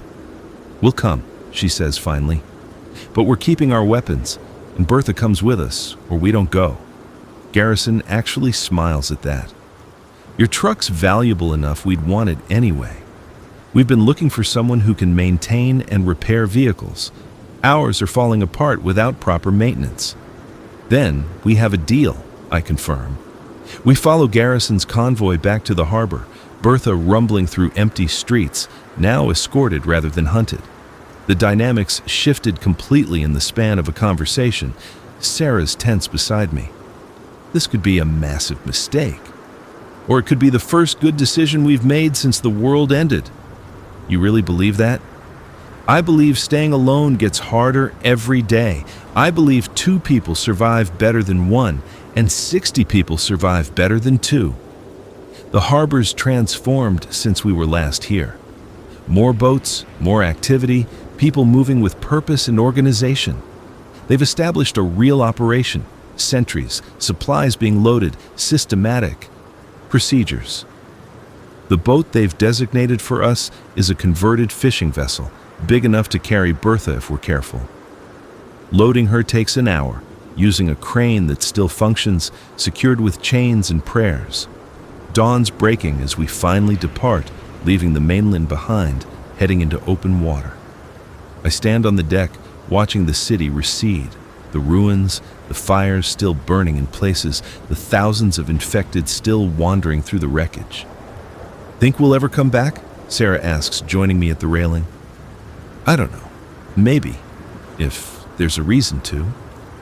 The platform appears ahead, a massive offshore oil rig repurposed for survival. I can see structures, people, signs of habitation, smoke rising from cooking fires, laundry hanging to dry, the mundane details of life continuing despite everything. It's not safety. Nowhere safe anymore. But it's something resembling civilization, community, collective survival instead of solitary struggle. Bertha's being unloaded onto the platform, lowered carefully to the deck. I watch her settle, my home for 3 months, my fortress and sanctuary. She'll need maintenance, repairs, improvements. I'll have the tools and time to do it properly now. Garrison's approaching, clipboard in hand, because apparently even the apocalypse requires bureaucracy. "Welcome to Platform 7. We'll get you oriented, assign quarters, integrate you into work rotations. Medical personnel report to Dr. Chen in the infirmary immediately." Sarah's already moving, energized by the prospect of practicing medicine again instead of just surviving. I watch her go, feeling unmoored without her nearby. A woman appears at my elbow, young, competent-looking, carrying a tool belt. "You're the mechanic?" "Among other things." "Perfect. Our generator's making a noise that sounds bad. Think you can look at it?" Work. Purpose. Contribution to something larger than personal survival. It's been 3 months since I had that. "Lead the way," I tell her. Day 75. Or maybe it's day 1. Depends on how you count. The platform's bigger than it looked from the water. Multiple levels, corridors connecting different sections, spaces repurposed from oil production to human habitation. Living quarters in former crew areas, the infirmary in what used to be the control room, communal spaces carved from storage areas. I'm standing in the generator room, staring at machinery that's held together by determination and insufficient maintenance. The woman who brought me here, her name's Kelsey, she's the platform's acting engineer, is explaining the problem. "Started making this clicking sound 3 days ago.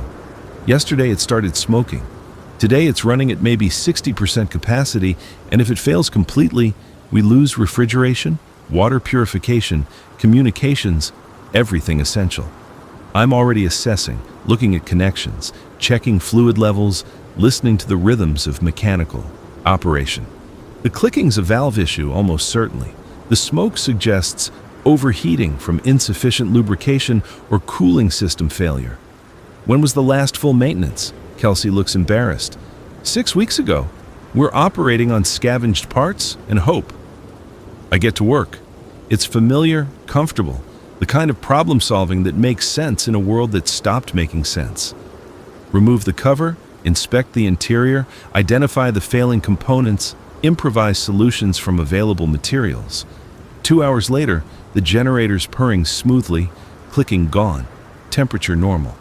Kelsey's watching with something like reverence. How'd you learn this? YouTube mostly. Trial and error. Necessity being the mother of invention and all that. We need you here. Badly. Everything's breaking down faster than we can fix it. I'm needed. It's a strange feeling after 3 months of solitary survival, where the only person who needed me was me. The platform operates on a strict schedule, I'm learning. Wake up at dawn, work assignments until noon, communal lunch, more work until dinner, evening free time, lights out at 10. It's structured, organized, almost military in its efficiency. Dinners in the mess hall, a large open space where everyone gathers. 63 people total, I count them out of habit. Range of ages from teenagers to elderly, more women than men, all of them showing the stress of survival, but also something else. Hope, maybe, or at least determination. Sarah's at a corner table with Dr. Chen and 2 others, already deep in medical discussion. I see her animated, engaged, more alive than I've seen her since we met. This is good for her. I grab food, real food, not just canned goods, someone's actually cooking, and sit alone, observing. Garrison's at the center table, clearly in charge, but not authoritarian about it. There's a council structure I gather from overheard conversation, democratic decision-making within certain parameters.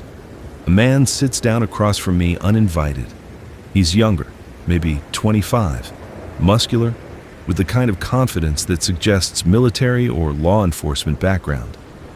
You're the new guy, Marcus, right? Right. And you are? Dex. I run security for supply runs, manage the armory, train people in defensive operations. He's sizing me up, and I'm doing the same. Heard you've got combat experience with infected. Survival experience. I've engaged when necessary, avoided when possible. Same thing, different words. We run mainland supply missions twice a week, rotating teams. Garrison wants you on the next one. See how you handle field operations. I nod. Makes sense. Test the new guy in real conditions. Also, you know the city layout, the patterns, where supplies might still be available. We've hit most of the obvious locations, need fresh intelligence. I've got maps, notes, 3 months of observation data. His eyes light up. Seriously? Written? Documentation? Notebooks full of it. Infected behavior, density patterns, resource locations, safe routes, danger zones. That's valuable. That's really valuable. He's excited now, engaged.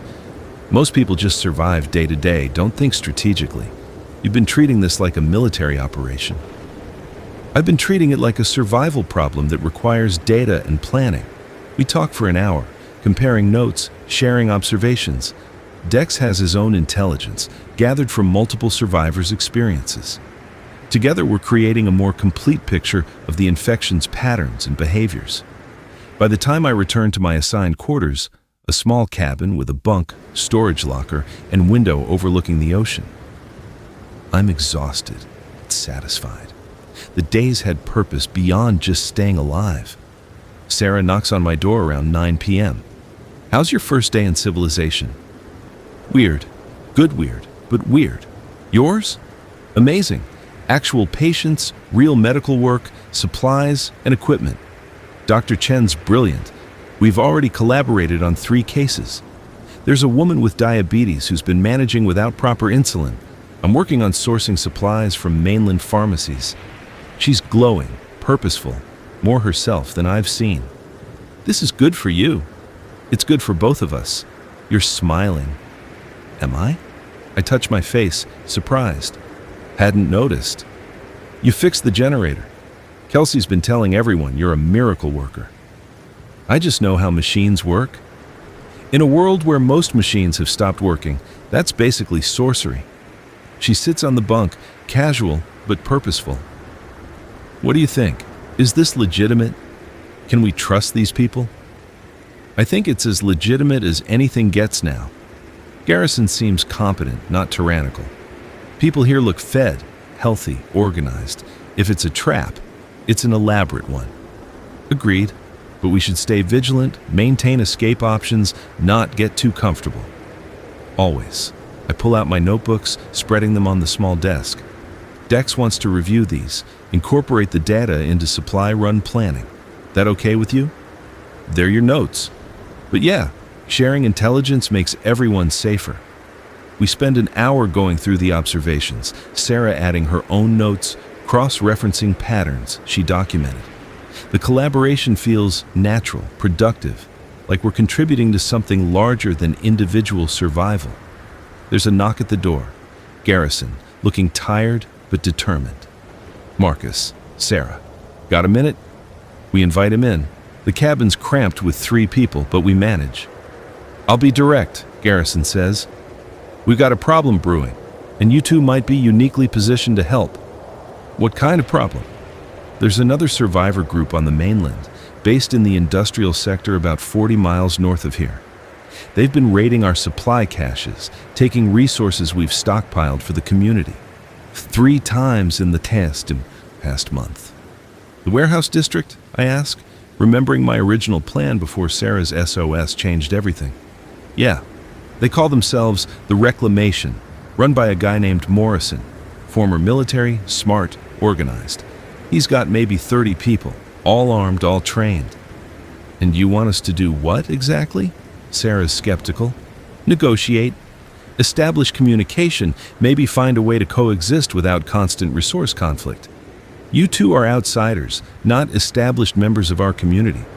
Morrison might talk to you and he won't talk to us. It's a mission, possibly a dangerous one, definitely a political one.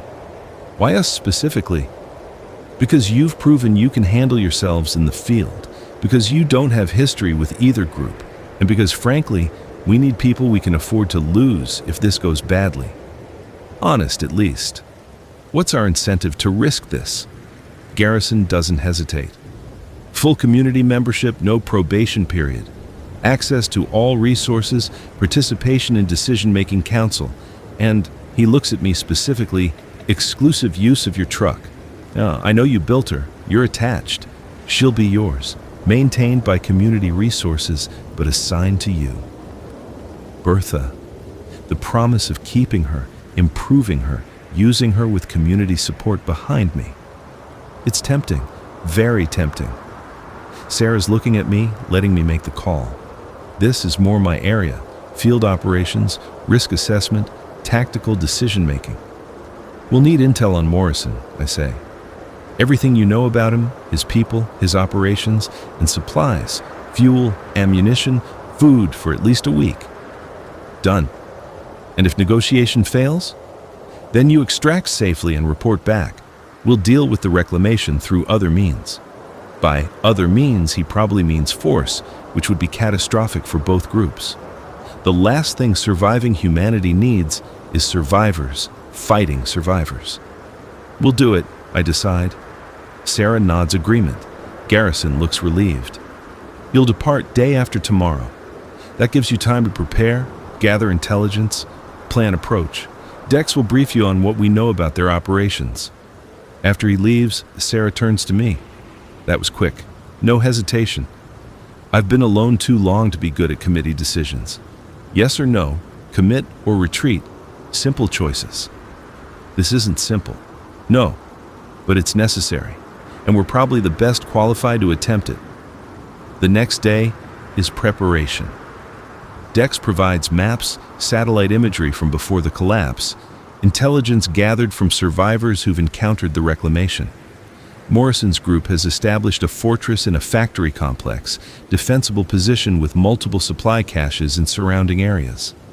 They're aggressive about territory, have engaged Platform 7's people multiple times, 2 fatalities on our side. unknown on theirs. They're not evil, Dex explains, just territorial and paranoid. Morrison believes strength and isolation are the keys to survival. He doesn't trust large groups, thinks they attract attention and create vulnerability. He's not completely wrong, I observe. No, but he's not completely right either. Cooperation and resource sharing increase overall survival odds. Competition depletes us all. I'm loading Bertha with supplies, checking systems, preparing for mainland operations again. Kelsey's helping, her engineering knowledge complementing my mechanical skills. Fuel capacity's your limiting factor, she observes.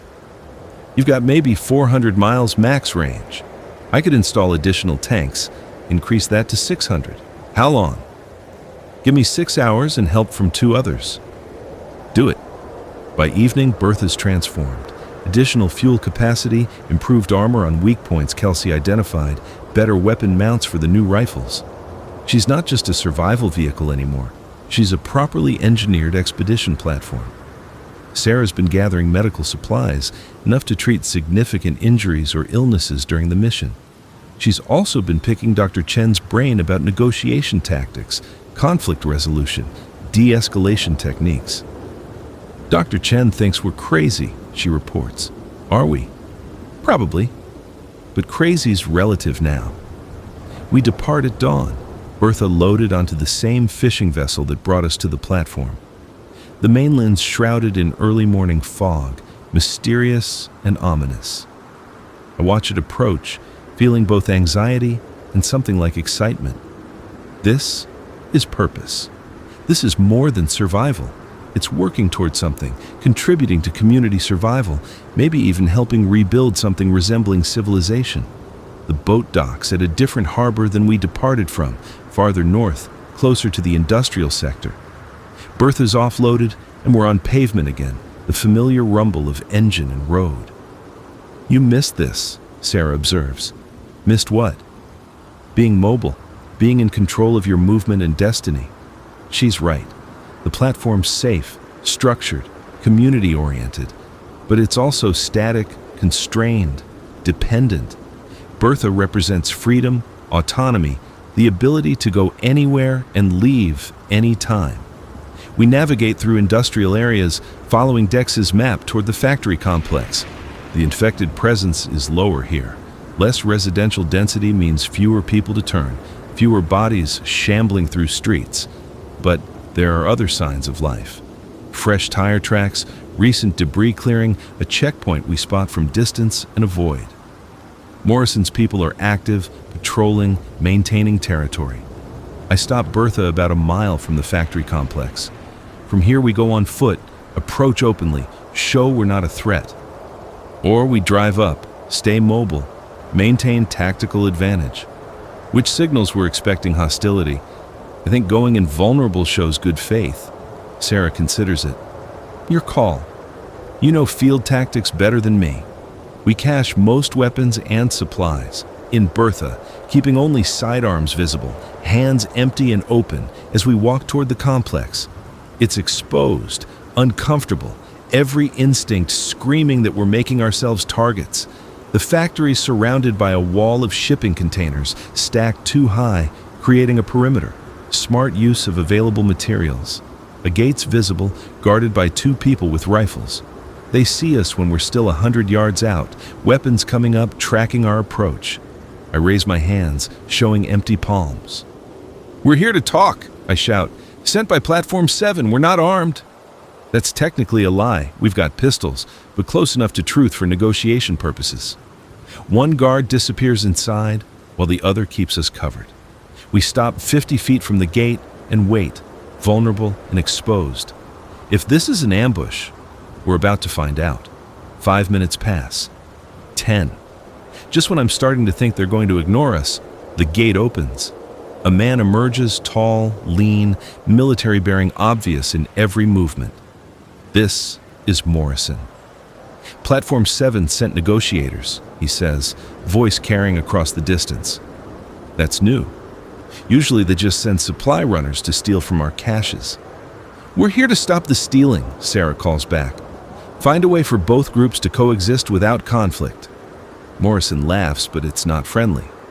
Coexist? Pretty word. What's the reality? The reality is we're all trying to survive. Fighting each other weakens everyone, benefits no one. There's enough resources to share if we coordinate instead of compete. And you believe that? Or are you just saying what Platform 7 told you to say? Good question. I step forward slightly. I believe survival odds increase with cooperation. I also believe your position has merit. Large groups do attract attention, create vulnerability. But isolation has limits too. Eventually you run out of supplies, lose people to attrition, fail from lack of specialized skills. Morrison's studying us, calculating. You two are different from the usual Platform 7 people. Less naive, more realistic. What's your story? We tell him. Edited version, but truthful in essentials. My 3 months alone in Bertha, Sarah's solitary survival, our partnership, the decision to join Platform 7 after evaluating alternatives. He listens without interrupting. When we finish, he nods slowly. Come inside. We'll talk properly, not shouting across a gap like idiots. It's progress. Possibly dangerous progress, but progress nonetheless. The factory interior's been transformed into a functional community. Living spaces in offices, workshop areas maintained and operational, supply storage organized and secured. 32 people, I count them, ranging from teenagers to a few elderly. They look healthy, well-fed, disciplined. Morrison's office is a former supervisor's space, maps covering the walls, supplies stacked efficiently. He offers us chairs, sits across a desk that's seen better days. Platform 7 thinks I'm the problem, he starts. Aggressive, territorial, unwilling to cooperate. They're not wrong, but they don't understand why. So, explain, Sarah invites. I've seen what happens to large groups. Watch them implode. Watch them attract hordes. Watch them fall apart from internal politics or external pressure. 63 people on an offshore platform? That's a target. That's unsustainable long-term. When something goes wrong, and something always goes wrong, you've got 63 people dying instead of surviving. Or you've got 63 people with diverse skills working together to solve problems no individual could handle, I counter. Maybe. But consolidation also means fewer communities, fewer backup options if one fails. I'm maintaining an alternative, a different model of survival. That requires resources Platform 7 thinks they own. Do they own them? Morrison's quiet for a moment. Legally? There's no law anymore? Morally? They found them first in some cases. We found them first in others. Practically, whoever can defend them owns them. It's an honest assessment. Depressing, but honest. What if there was trade? Sarah suggests. Platform 7 has medical capabilities you lack. Offshore security, resources from water-based operations. You have mainland mobility, factory capacity, different skill sets. Exchange instead of theft. Trade requires trust. Trust requires communication. We talk for hours, laying groundwork for something that might become cooperation. Morrison's not convinced, but he's listening, engaging, considering alternatives to perpetual conflict. Finally, as afternoon's turning to evening, he makes an offer. I'll cease raids on Platform 7's caches if they acknowledge our territory claims and establish regular trade protocols. We'll share intelligence on infected movements, coordinate supply runs to avoid duplication, maintain independent operations, but with communication channels. I'll take that proposal back to Garrison, I promise. And Marcus, Morrison's looking at me directly now. You're wasted as a messenger. You got skills, experience, tactical thinking. If Platform 7 doesn't work out, there's a place here for you and Sarah both. It's an olive branch and a recruitment pitch simultaneously. I'll keep that in mind. The return journey to the harbor is quiet. Sarah and I are both processing the encounter, evaluating what we learned, assessing Morrison's sincerity. He's not evil, Sarah says finally. No, just a different philosophy of survival. Do you think Garrison will accept his terms? I think Garrison will negotiate. Platform 7 needs peace on the mainland more than Morrison needs offshore access. The power dynamic favors the Reclamation. The fishing vessel's waiting, and we load Bertha for the return to the platform. As the mainland recedes again, I feel torn between the security of community and the freedom of mobility. What would you do, Sarah asks, if you had to choose between Platform 7 and the Reclamation? Honestly, I'd choose Bertha. Stay mobile, independent, able to interface with both groups without committing to either. Lone wolf? Pragmatic survivor. But even as I say it, I know it's not entirely true. The past few days with Sarah, working together, having someone to talk to, being part of something larger, it's shown me the limitations of solitary survival. Maybe the answer isn't choosing one model over another. Maybe it's creating something new, combining the mobility and independence I've developed with the structure and resources of community. Back on the platform, we report to Garrison. He listens carefully, asks clarifying questions, seems genuinely interested in Morrison's perspective. This is good work, he concludes. Better than I hoped. We'll take his proposal to the council, probably accept with minor modifications. You two might have prevented a war. That night, lying in my bunk, listening to the ocean through the thin walls, I reflect on the week's changes. 7 days ago, I was alone in Bertha, surviving day to day with no plan beyond immediate needs. Now, I'm part of a community, contributing skills, working toward collective survival.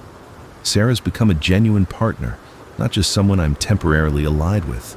We work well together, complement each other's strengths, cover each other's weaknesses. The infected are still out there, thousands of them, maybe millions across the country. The world's still ended, civilization still collapsed, danger still constant. But for the first time in 3 months, I'm not just surviving. I'm living, building, working towards something beyond tomorrow. Day 82. A week since the Morrison negotiation and the platform settling into a new routine that includes regular mainland expeditions.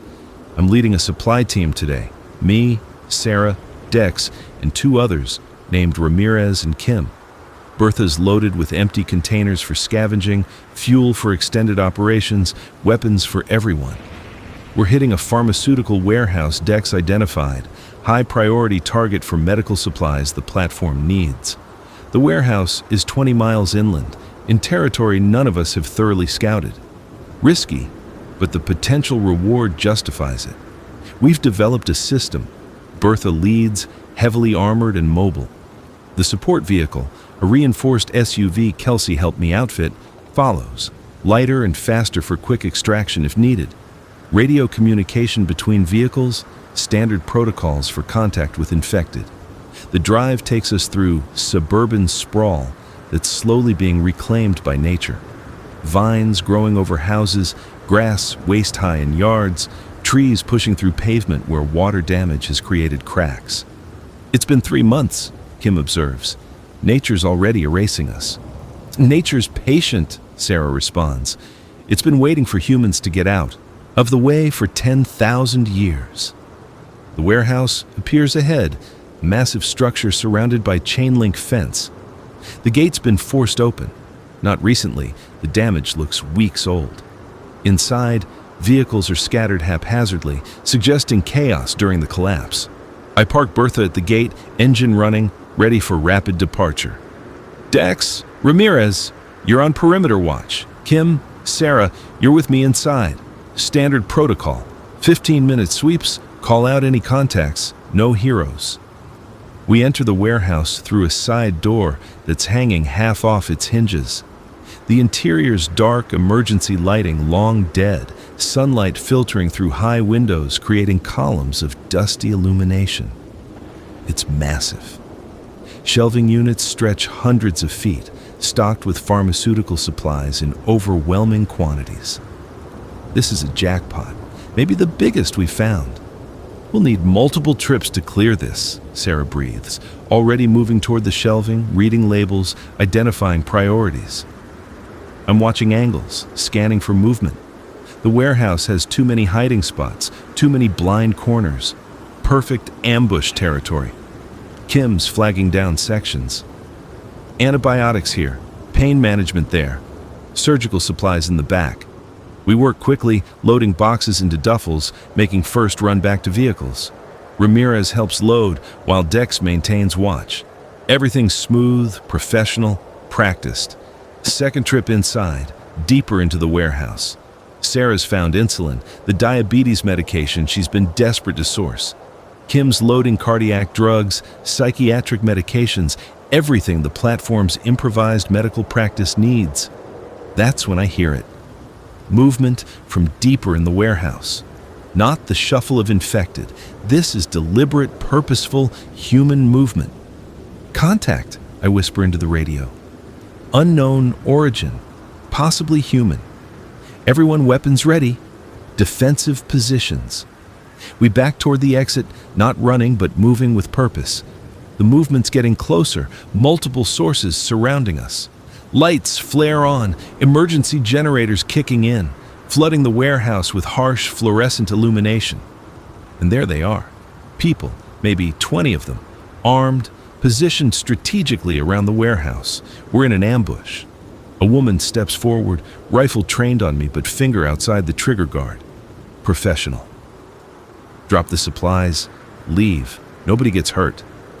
These supplies don't belong to anyone, I counter, keeping my voice level. They belong to whoever can hold them. Right now, that's us. It's the Reclamation. Has to be. Morrison's people, claiming this territory, enforcing their control. We had an agreement, Sarah says, recognizing them too. Morrison agreed to coordinate, not conflict. The woman smiles, but it's cold. Morrison's not here, and maybe he's too soft, too willing to compromise. Some of us think the Reclamation should take what it needs, not negotiate for it. Internal dissent, power struggle within Morrison's group. That's bad for everyone. Dex's voice in my earpiece. Say the word. We can extract you. But that means leaving the supplies, abandoning the mission, showing weakness that could embolden these splinter faction. Worse, it could spark the very conflict we've been trying to prevent. Let me talk to Morrison, I suggest. Morrison's 40 miles away, and he doesn't make decisions for all of us anymore. This is deteriorating fast. I'm calculating odds. We're outgunned, but not outmatched. Professional training versus desperate survivors, unknown variables creating uncertainty. Sarah's edging closer to me, medical bag still on her shoulder, ready to move. Kim's positioned behind cover, smart kid. We take half the supplies, I propose. You take half. Nobody fights, nobody dies, everyone goes home intact. The woman considers it. I can see the calculation happening. Is conflict worth it for an extra 50% of supplies? Are her people committed enough to risk casualties? 2/3 to us, 1/3 to you, she counters. Deal. We divide the stockpile quickly, everyone tense, weapons ready, but not aimed. It's the most civil, hostile negotiation I've experienced. We load our third into vehicles, they load their 2/3 into trucks that emerge from the back of the warehouse. As we're leaving, the woman calls out, "Tell Morrison that Sierra says hello. Tell him change is coming." Sierra. A name, information, intelligence about fractures in the Reclamation's unity. Morrison needs to know about this. Back at the platform, debriefing with Garrison and his council. They're troubled by the encounter, concerned about instability in the Reclamation creating unpredictable threats. Morrison needs to know his people are fracturing, I argue, and we need to decide if Platform 7 supports him or stays neutral. Supporting Morrison means taking sides in an internal conflict, one council member objects. That could make us targets. Staying neutral means Morrison potentially falls, and whoever replaces him might be less reasonable than he is, another counters. It's politics, complex and messy, exactly what survival shouldn't be, but inevitably becomes when people gather in groups. The council debates for hours. Finally, they reach a decision. I'll return to Morrison, brief him on the situation, offer Platform 7 support, and maintaining his leadership in exchange for continued cooperation. Sarah volunteers to come with me. You shouldn't go alone, and Morrison respects you, but he might need medical support or supplies as incentive. We depart the next morning, just the two of us in Bertha. It's familiar, comfortable, back to the partnership that formed during our first meeting. You ever wonder what you'd be doing if the world hadn't ended? Sarah asks as we drive through empty city streets. Probably delivering packages, complaining about traffic, worrying about bills. You? Running ambulance calls, dealing with insurance companies, watching people destroy themselves with preventable diseases. Maybe the apocalypse was evolution's way of hitting the reset button. Dark thought. Realistic thought. Humans weren't doing great before the infected. We were killing each other with drugs, poverty, climate change, political extremism. This is just more honest. The violence is literal instead of systemic. I don't disagree. The world that ended was broken in 1,000 ways. What's replacing it might not be better, but at least it's stripped of pretense. The Reclamation's factory complex looks different this time. Increased security, more guards, tension visible in body language and positioning. Something's happened. Morrison meets us at the gate personally. He looks exhausted, older than he did a week ago. Marcus, Sarah. Good timing or terrible timing, not sure which. What's happened? Sierra and her faction tried a coup 2 days ago. 12 of my people joined her, attacked the armory, tried to seize control. We repelled them, but barely. She's taken 1/3 of our supplies and established a rival settlement in the East Warehouse district. This is worse than I thought. Casualties? 3 dead on my side, 5 on hers. First survivor on survivor fatalities we've had. It's a line crossed, Marcus. Once we start killing each other instead of just threatening, everything changes. We brief him on the pharmaceutical warehouse encounter, confirming Sierra's hostile stance toward both the Reclamation and Platform 7. Morrison's face hardens. She's always been aggressive, always pushed for expansion and control. I kept her in check, but apparently not well enough. Platform 7's council sent me to offer support, I tell him. Alliance against Sierra, combined operations, shared intelligence. What's their price? Continued cooperation, guaranteed trade access, commitment to non-aggression between our groups. Morrison's quiet, thinking. Finally, I accept, but I need more than political promises. I need weapons, ammunition, tactical support. Sierra's got 15 fighters, all trained, all loyal to her. If she decides to hit us hard, we'll need every advantage. I'll relay that to Garrison, but Morrison, I pause, making sure I have his full attention. This can't become a war. Survivors fighting survivors is suicide for everyone. We need to find a way to reintegrate Sierra or neutralize her without large-scale conflict. I'm open to suggestions. Over the next 3 days, we develop a plan. Morrison will locate Sierra's new settlement, establish her strength and positions. Platform 7 will provide tactical support, weapons, trained fighters, but only for defensive operations. The goal is to make attacking Morrison too costly, force Sierra to negotiate. Meanwhile, I'm working with Morrison's people on improving their defenses. Bertha's serving as a template for vehicle modifications, and I'm teaching their mechanics what I've learned about improvised armor and mobile fortifications. Sarah's providing medical training, teaching basic trauma care to Morrison's people. It's practical knowledge that could save lives in the conflict that's probably coming despite our best efforts. On the 4th day, Morrison's scouts return with intelligence. Sierra's established her base in an old warehouse, fortified position, maybe 20 people now. She's been recruiting from scattered survivors, offering protection and resources in exchange for loyalty. She's planning something, Morrison says, studying the scout reports. This isn't just defensive positioning. She's preparing for offensive operations. Against you or Platform 7? Both, probably. She sees us as obstacles to her vision of survival. Strong taking from weak, consolidation through force, might makes right. It's a philosophy that works short-term, fails catastrophically long-term.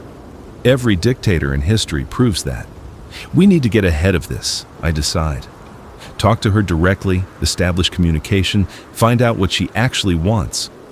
She wants control, power, resources without compromise.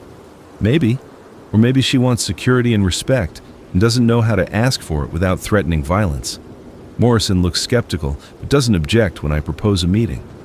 3 days later, we're at a neutral location, a shopping center parking lot, open ground, clear sight lines, equal vulnerability for both sides. Sierra arrives with 4 guards, all armed, all alert.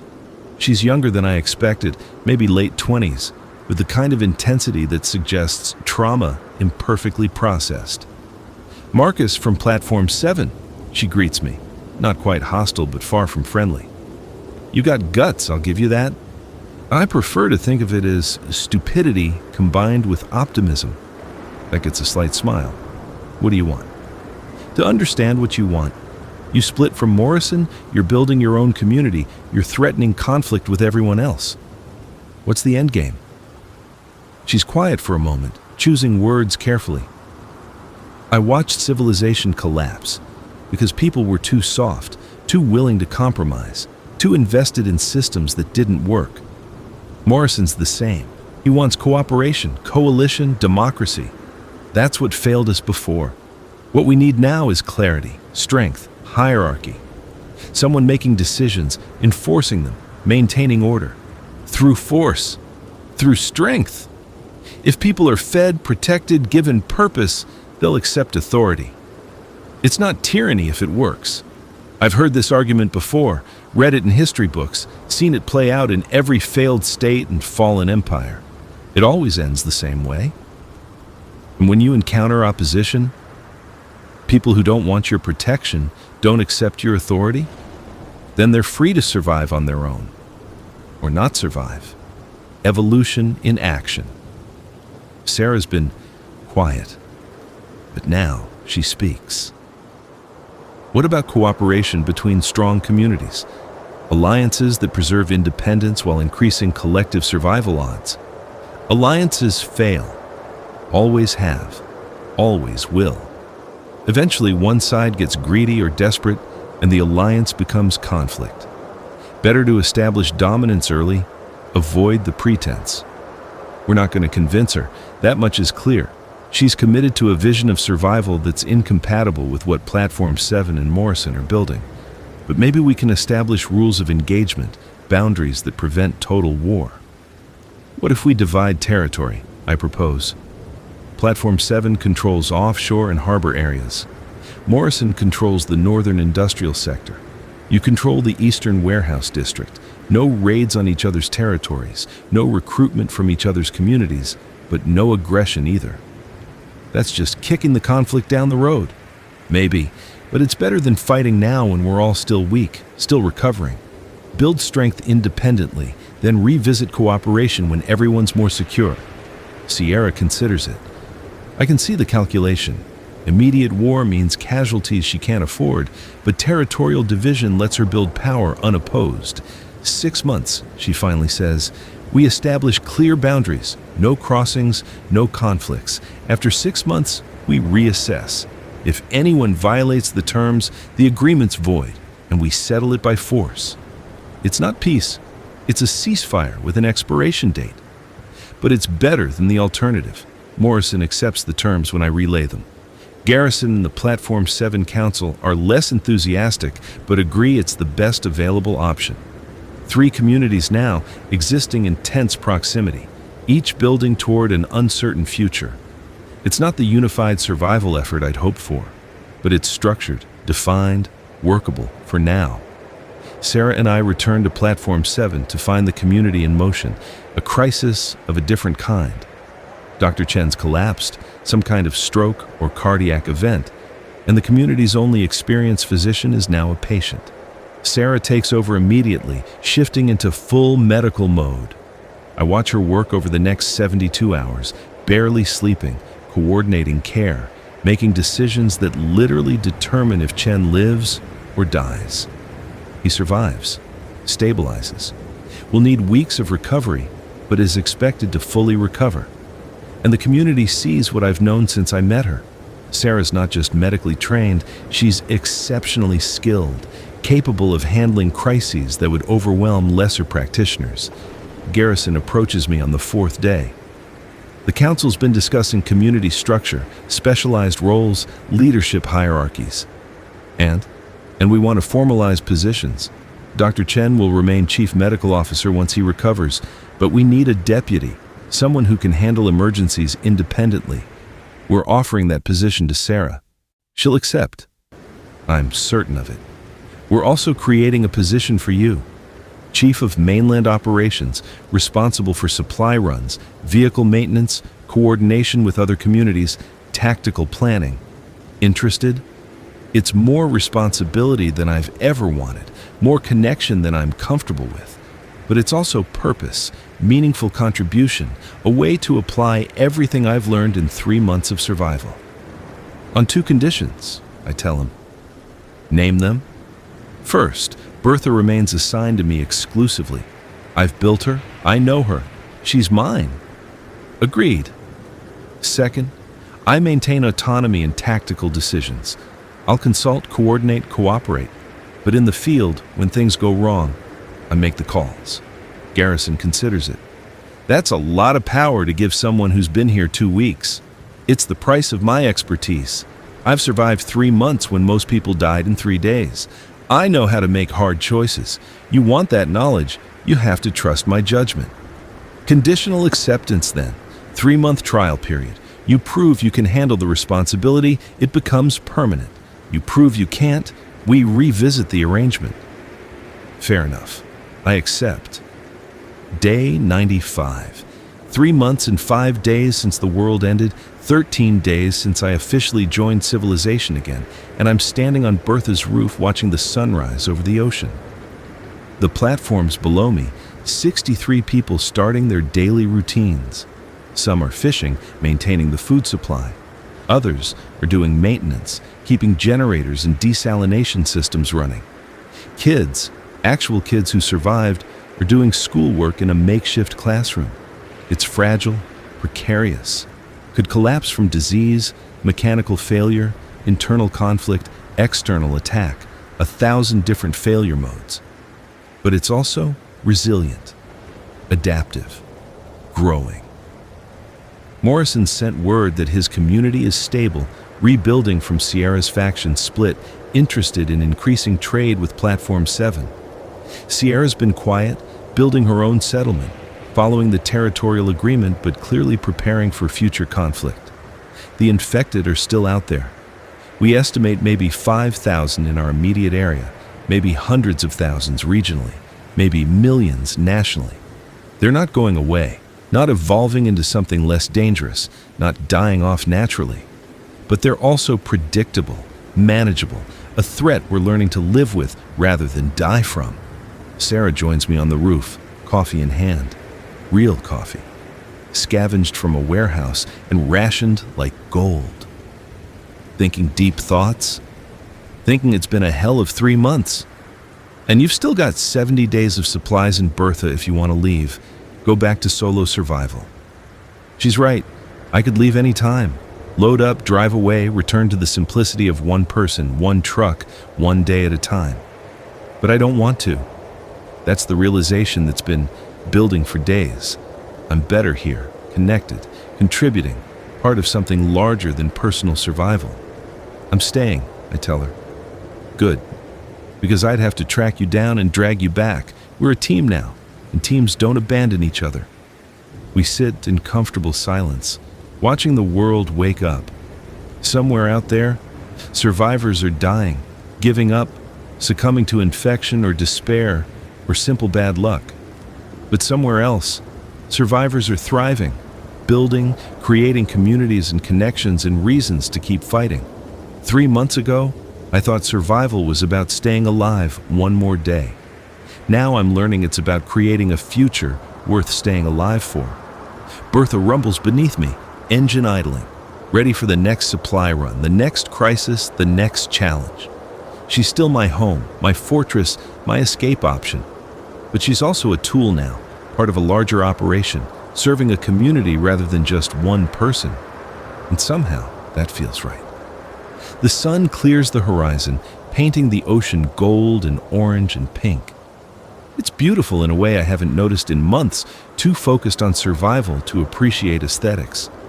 "We're going to make it," Sarah says quietly. "Some of us," I correct. "Not all, but some. That's enough. That has to be enough." She's right. In a world that ended, survival itself is victory. Everything else is bonus. Day 100. 3 months exactly since I watched civilization collapse from my FedEx truck.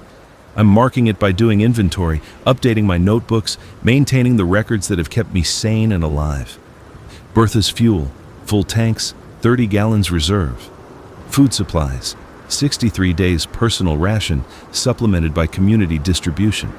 Ammunition, 847 rounds mixed caliber, properly stored and maintained. Medical supplies, extensive, thanks to Sarah's expertise and Platform 7's resources. Psychological state, stable, engaged, purposeful. Morrison radios just after breakfast. "Marcus, we've got a situation, need your expertise." I'm in Bertha within 5 minutes, Sarah climbing in beside me without being asked. Partnership means not having to explain or justify. She knows if I'm going into potential danger, she's coming too. The drive to Morrison's complex is familiar now, a route I've traveled 6 times in the past 2 weeks. The infected presence is lighter each trip. We're establishing patterns, clearing routes, making the mainland more navigable. Morrison's waiting at the gate, and his expression tells me this is serious. There's been a development. Sierra's people contacted us requesting emergency medical assistance. One of her fighters is badly injured, needs surgery beyond their capability. And you're asking us to help because Sarah's the only surgeon within 100 miles, and because refusing medical assistance might be the thing that triggers war. He's right. Medical neutrality is a powerful diplomatic tool used in conflicts throughout history to maintain channels of communication and demonstrate humanity even between enemies. Sarah's already making decisions. I'll need to see the patient, assess the situation. No promises until I know what we're dealing with. We drive to Sierra's warehouse complex, and the contrast with Morrison's settlement is stark. Less organized, more improvised, defenses focused on intimidation rather than efficiency. But they're surviving, making it work with what they have. Sierra meets us personally, and there's something different in her demeanor, less confident, more desperate. "I appreciate you coming. I know we're not allies." "Medicine doesn't take sides," Sarah responds. "Show me the patient."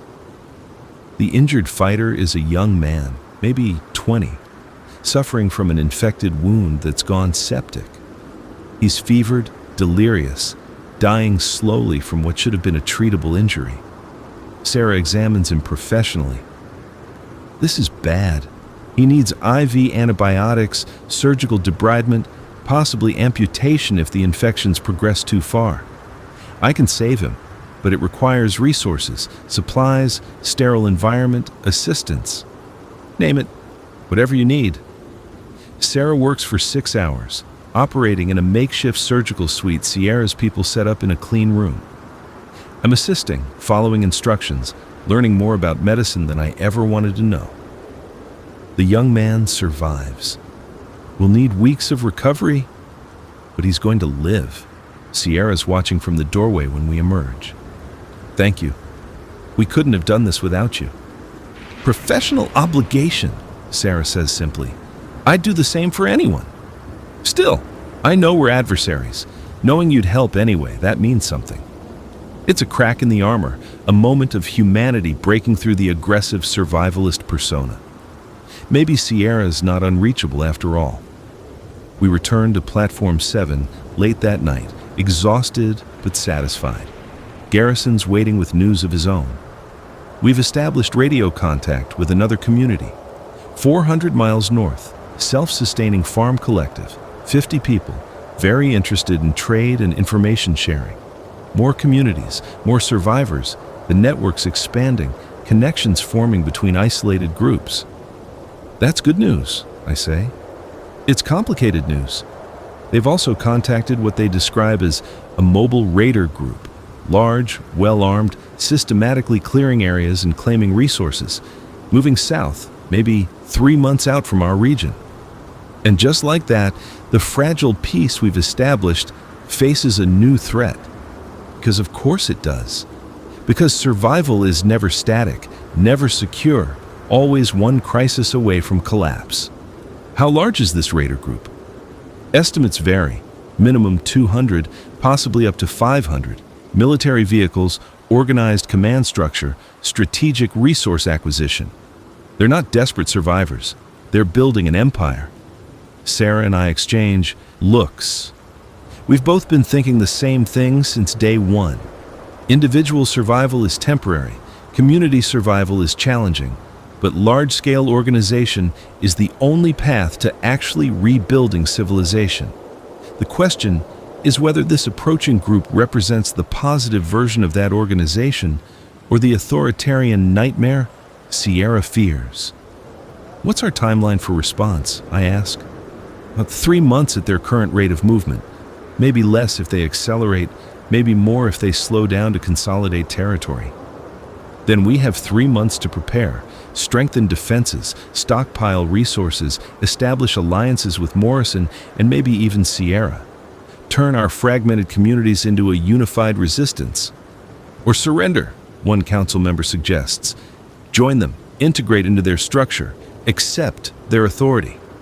Without knowing their intentions, their methods, their values, Sarah's skeptical. That's not strategic, it's suicidal. The debate continues for hours. Ultimately, the council agrees. Prepare for resistance, hope for cooperation, but don't commit to either until we have more information. I'm assigned to coordinate defensive preparations across all 3 communities. It's a massive task requiring diplomatic finesse I'm not sure I possess and tactical planning I'm more comfortable with. But it's also exactly the kind of challenge I've been preparing for without knowing it. 3 months of survival, observation, adaptation. 3 months of building Bertha into a mobile fortress. 3 months of learning how the infected behave, how communities form, how humans survive when civilization ends. It's all been preparation for this. Day 105. I'm standing in Morrison's factory with representatives from all 3 communities, Platform 7, the Reclamation, and Sierra's Eastern Collective. We're attempting something unprecedented, unified defensive planning. It's going about as well as expected. We should fortify the harbor, Garrison argues. Control water access, establish naval superiority. We should control the highway approaches, Sierra counters. Choke points, ambush positions, make them bleed for every mile. We should avoid conflict entirely, Morrison suggests. Establish communication, negotiate, find out what they want before assuming hostility. I'm listening to all of them, synthesizing the arguments, building a mental model of defensive strategy that incorporates all perspectives. We do all of it, I finally interrupt. Fortify the harbor because water access matters. Establish highway positions because controlling approach routes matters. But also send emissaries, gather intelligence, communicate. We prepare for war while hoping for peace. It's the kind of balanced approach that satisfies no one completely, but everyone partially. Which means it's probably right. Over the next week, we implement defensive measures. Bertha serves as mobile command center, moving between communities, coordinating efforts, maintaining communication. Sarah's training medics from all 3 communities in trauma care. Morrison's people are establishing supply caches along potential retreat routes. Sierra's fighters are fortifying positions and training in ambush tactics. Platform 7's contributing water-based assets, boats for evacuation, offshore platform as secure fallback, desalination equipment for independent water supply. It's still fragmented, still competitive, still undermined by mutual distrust. But it's better than nothing. Better than 3 isolated communities facing a coordinated threat independently. On day 112, We get our first direct intelligence about the approaching group. A survivor named Thomas, fleeing south ahead of their advance, reaches Morrison settlement and shares what he's seen. They call themselves the Restoration, Thomas reports, exhausted and traumatized. Led by a guy named General Crawford, actual military officer, Special Forces background, survived the initial collapse with most of his unit intact. What are their intentions, I ask? Rebuilding civilization, establishing order, creating a functional state from the wreckage. Thomas pauses. By force, if necessary. They're not raiders. They're nation builders. And they don't tolerate independent communities that might challenge their authority. And this is worse than raiders. Raiders you can fight or buy off or avoid. Nation builders you have to submit to or resist, and resistance means war. What happens to communities that don't join them? Sarah asks. Depends. If you're useful and compliant, integration. If you're resistant but not threatening, isolation and containment. If you're actively hostile, Thomas trails off, but we understand. They eliminate threats, Morrison concludes. Thomas nods. I saw it twice. Communities that fought back were destroyed completely. No survivors, no mercy. They don't publicize it. Can't build a nation if you're known for genocide, but they don't tolerate armed resistance. We have 3 options, and they're all terrible. Submit to the Restoration's authority, lose our independence, become part of their hierarchical structure. It's safe, but costs freedom. Resist openly. Trigger conflict we probably can't win. Risk destruction. It's principled but suicidal. Or hide. Pretend to be smaller than we are, less organized, less threatening. Buy time, gather strength, hope the Restoration passes by without fully noticing us. The 3 community council debates for days. Garrison favors negotiation and strategic submission. Preserve lives even if it costs autonomy. Morrison wants to hide and wait, see what the Restoration actually does before committing to resistance. Sierra advocates for guerrilla warfare, hit-and-run tactics, making occupation so costly the Restoration chooses easier targets. I'm torn. Every option has merit and disaster built in. There's no clear right answer. Sarah breaks the deadlock. We're asking the wrong question. It's not what do we do when they arrive, it's who do we want to be. Are we people who surrender to the first organized authority that shows up? Are we people who fight hopeless battles on principle? Or are we people who adapt, survive, wait for opportunities? Philosophy doesn't stop bullets, Sierra argues. No, but bullets without purpose are just violence. We need to decide what we're fighting for before we decide whether to fight. It's wisdom I've been missing in my tactical calculations. Strategy without values is just survival mechanics. We need to be more than survivors. We need to be people building something worth surviving for. The council reaches a compromise decision over the next week. We'll prepare for resistance, but attempt communication first. Establish contact with the Restoration's advance scouts, gather intelligence about their actual policies and methods, assess if integration is tolerable or intolerable, if they're reasonable, if they respect local autonomy, allow democratic participation, provide genuine security and resources, we consider joining. If they're authoritarian, if they demand total obedience, crush dissent, exploit rather than protect, we resist. And if we resist, we do it smart. Guerrilla tactics, hidden resources, mobile warfare using Bertha and other vehicles as rapid response units.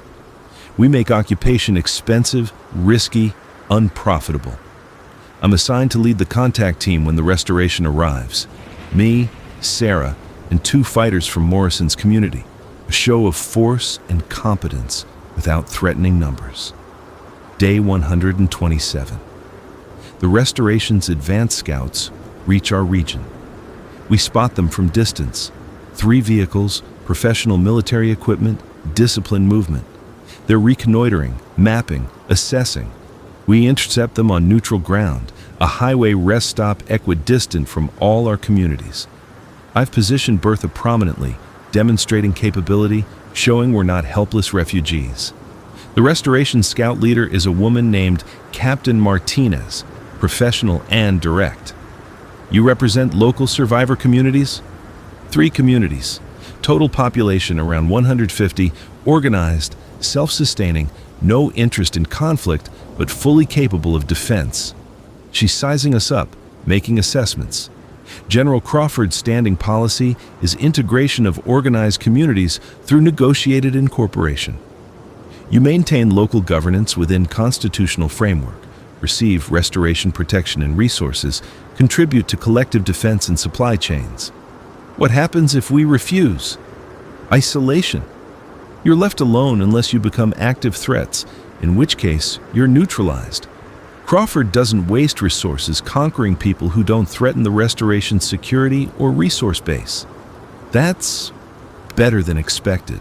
Not quite the nation-building totalitarianism Thomas described.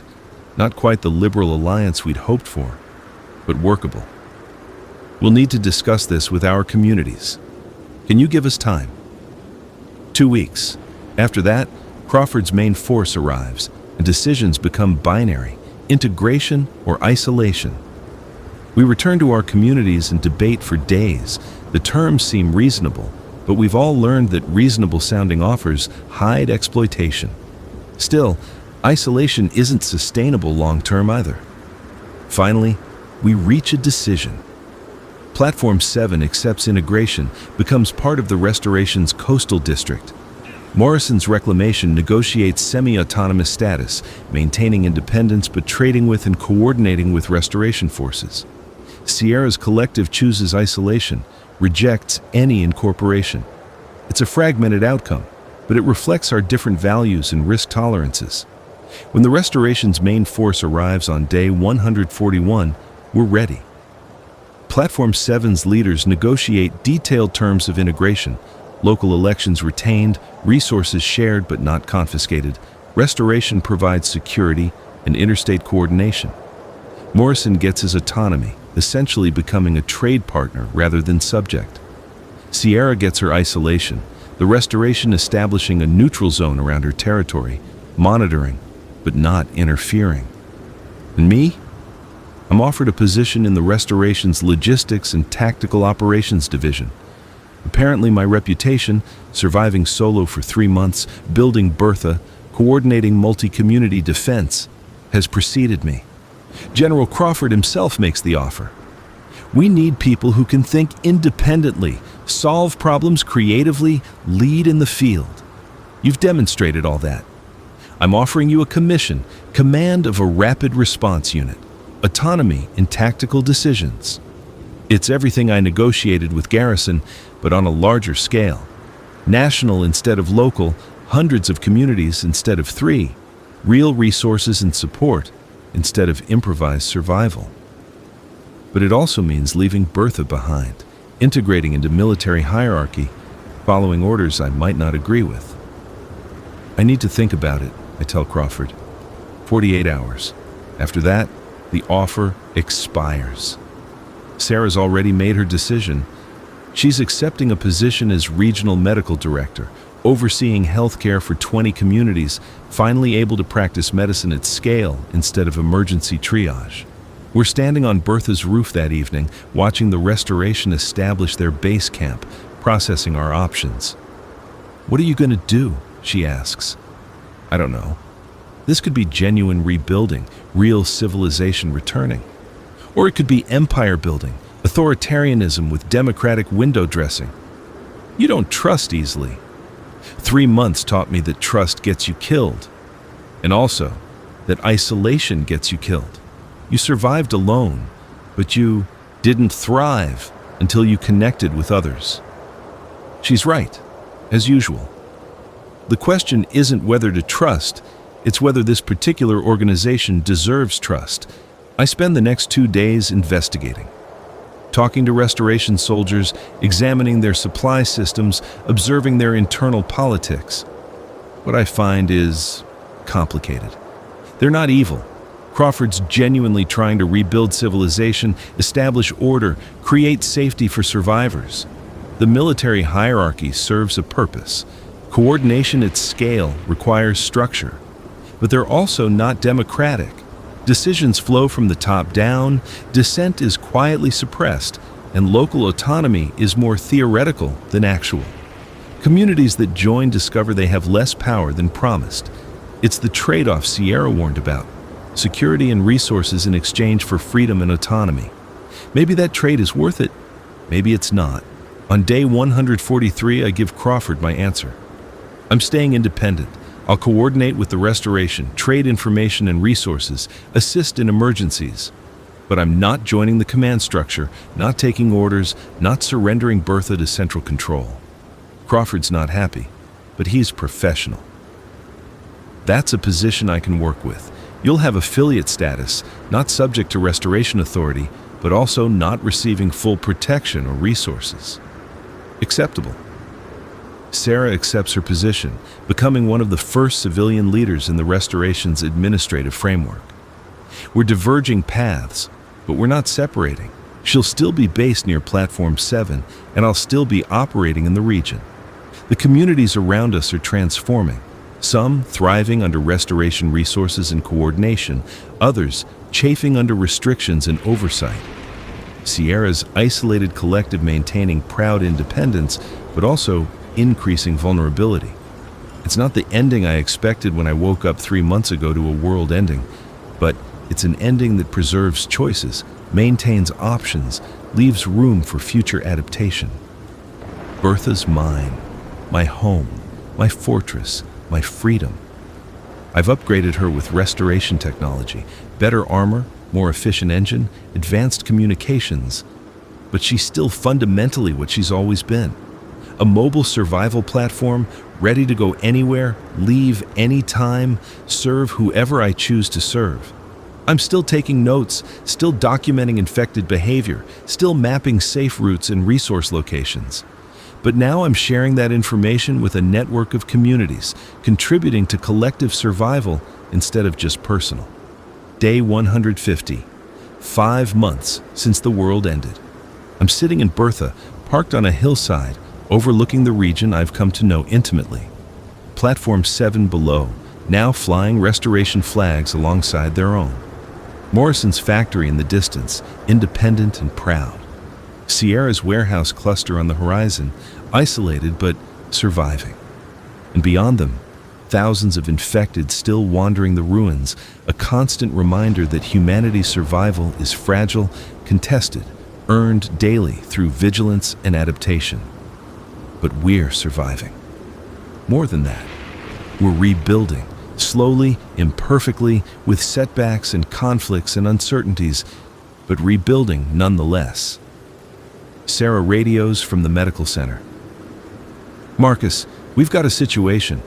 Outbreak of some kind in the northern settlements. I'm assembling a response team and I need transport. On my way. I start Bertha's engine, the familiar rumble that's been my constant companion for 5 months. The road ahead is uncertain, dangerous, full of potential disasters and occasional opportunities. But that's been true since the beginning. The only difference now is I'm not facing it alone. I drive toward the medical center, ready for whatever crisis awaits, confident in my skills, my equipment, my partnerships. The world ended. But we're still here, still fighting, still building something from the ashes. And that, I've learned, is enough. That's more than enough. It's everything.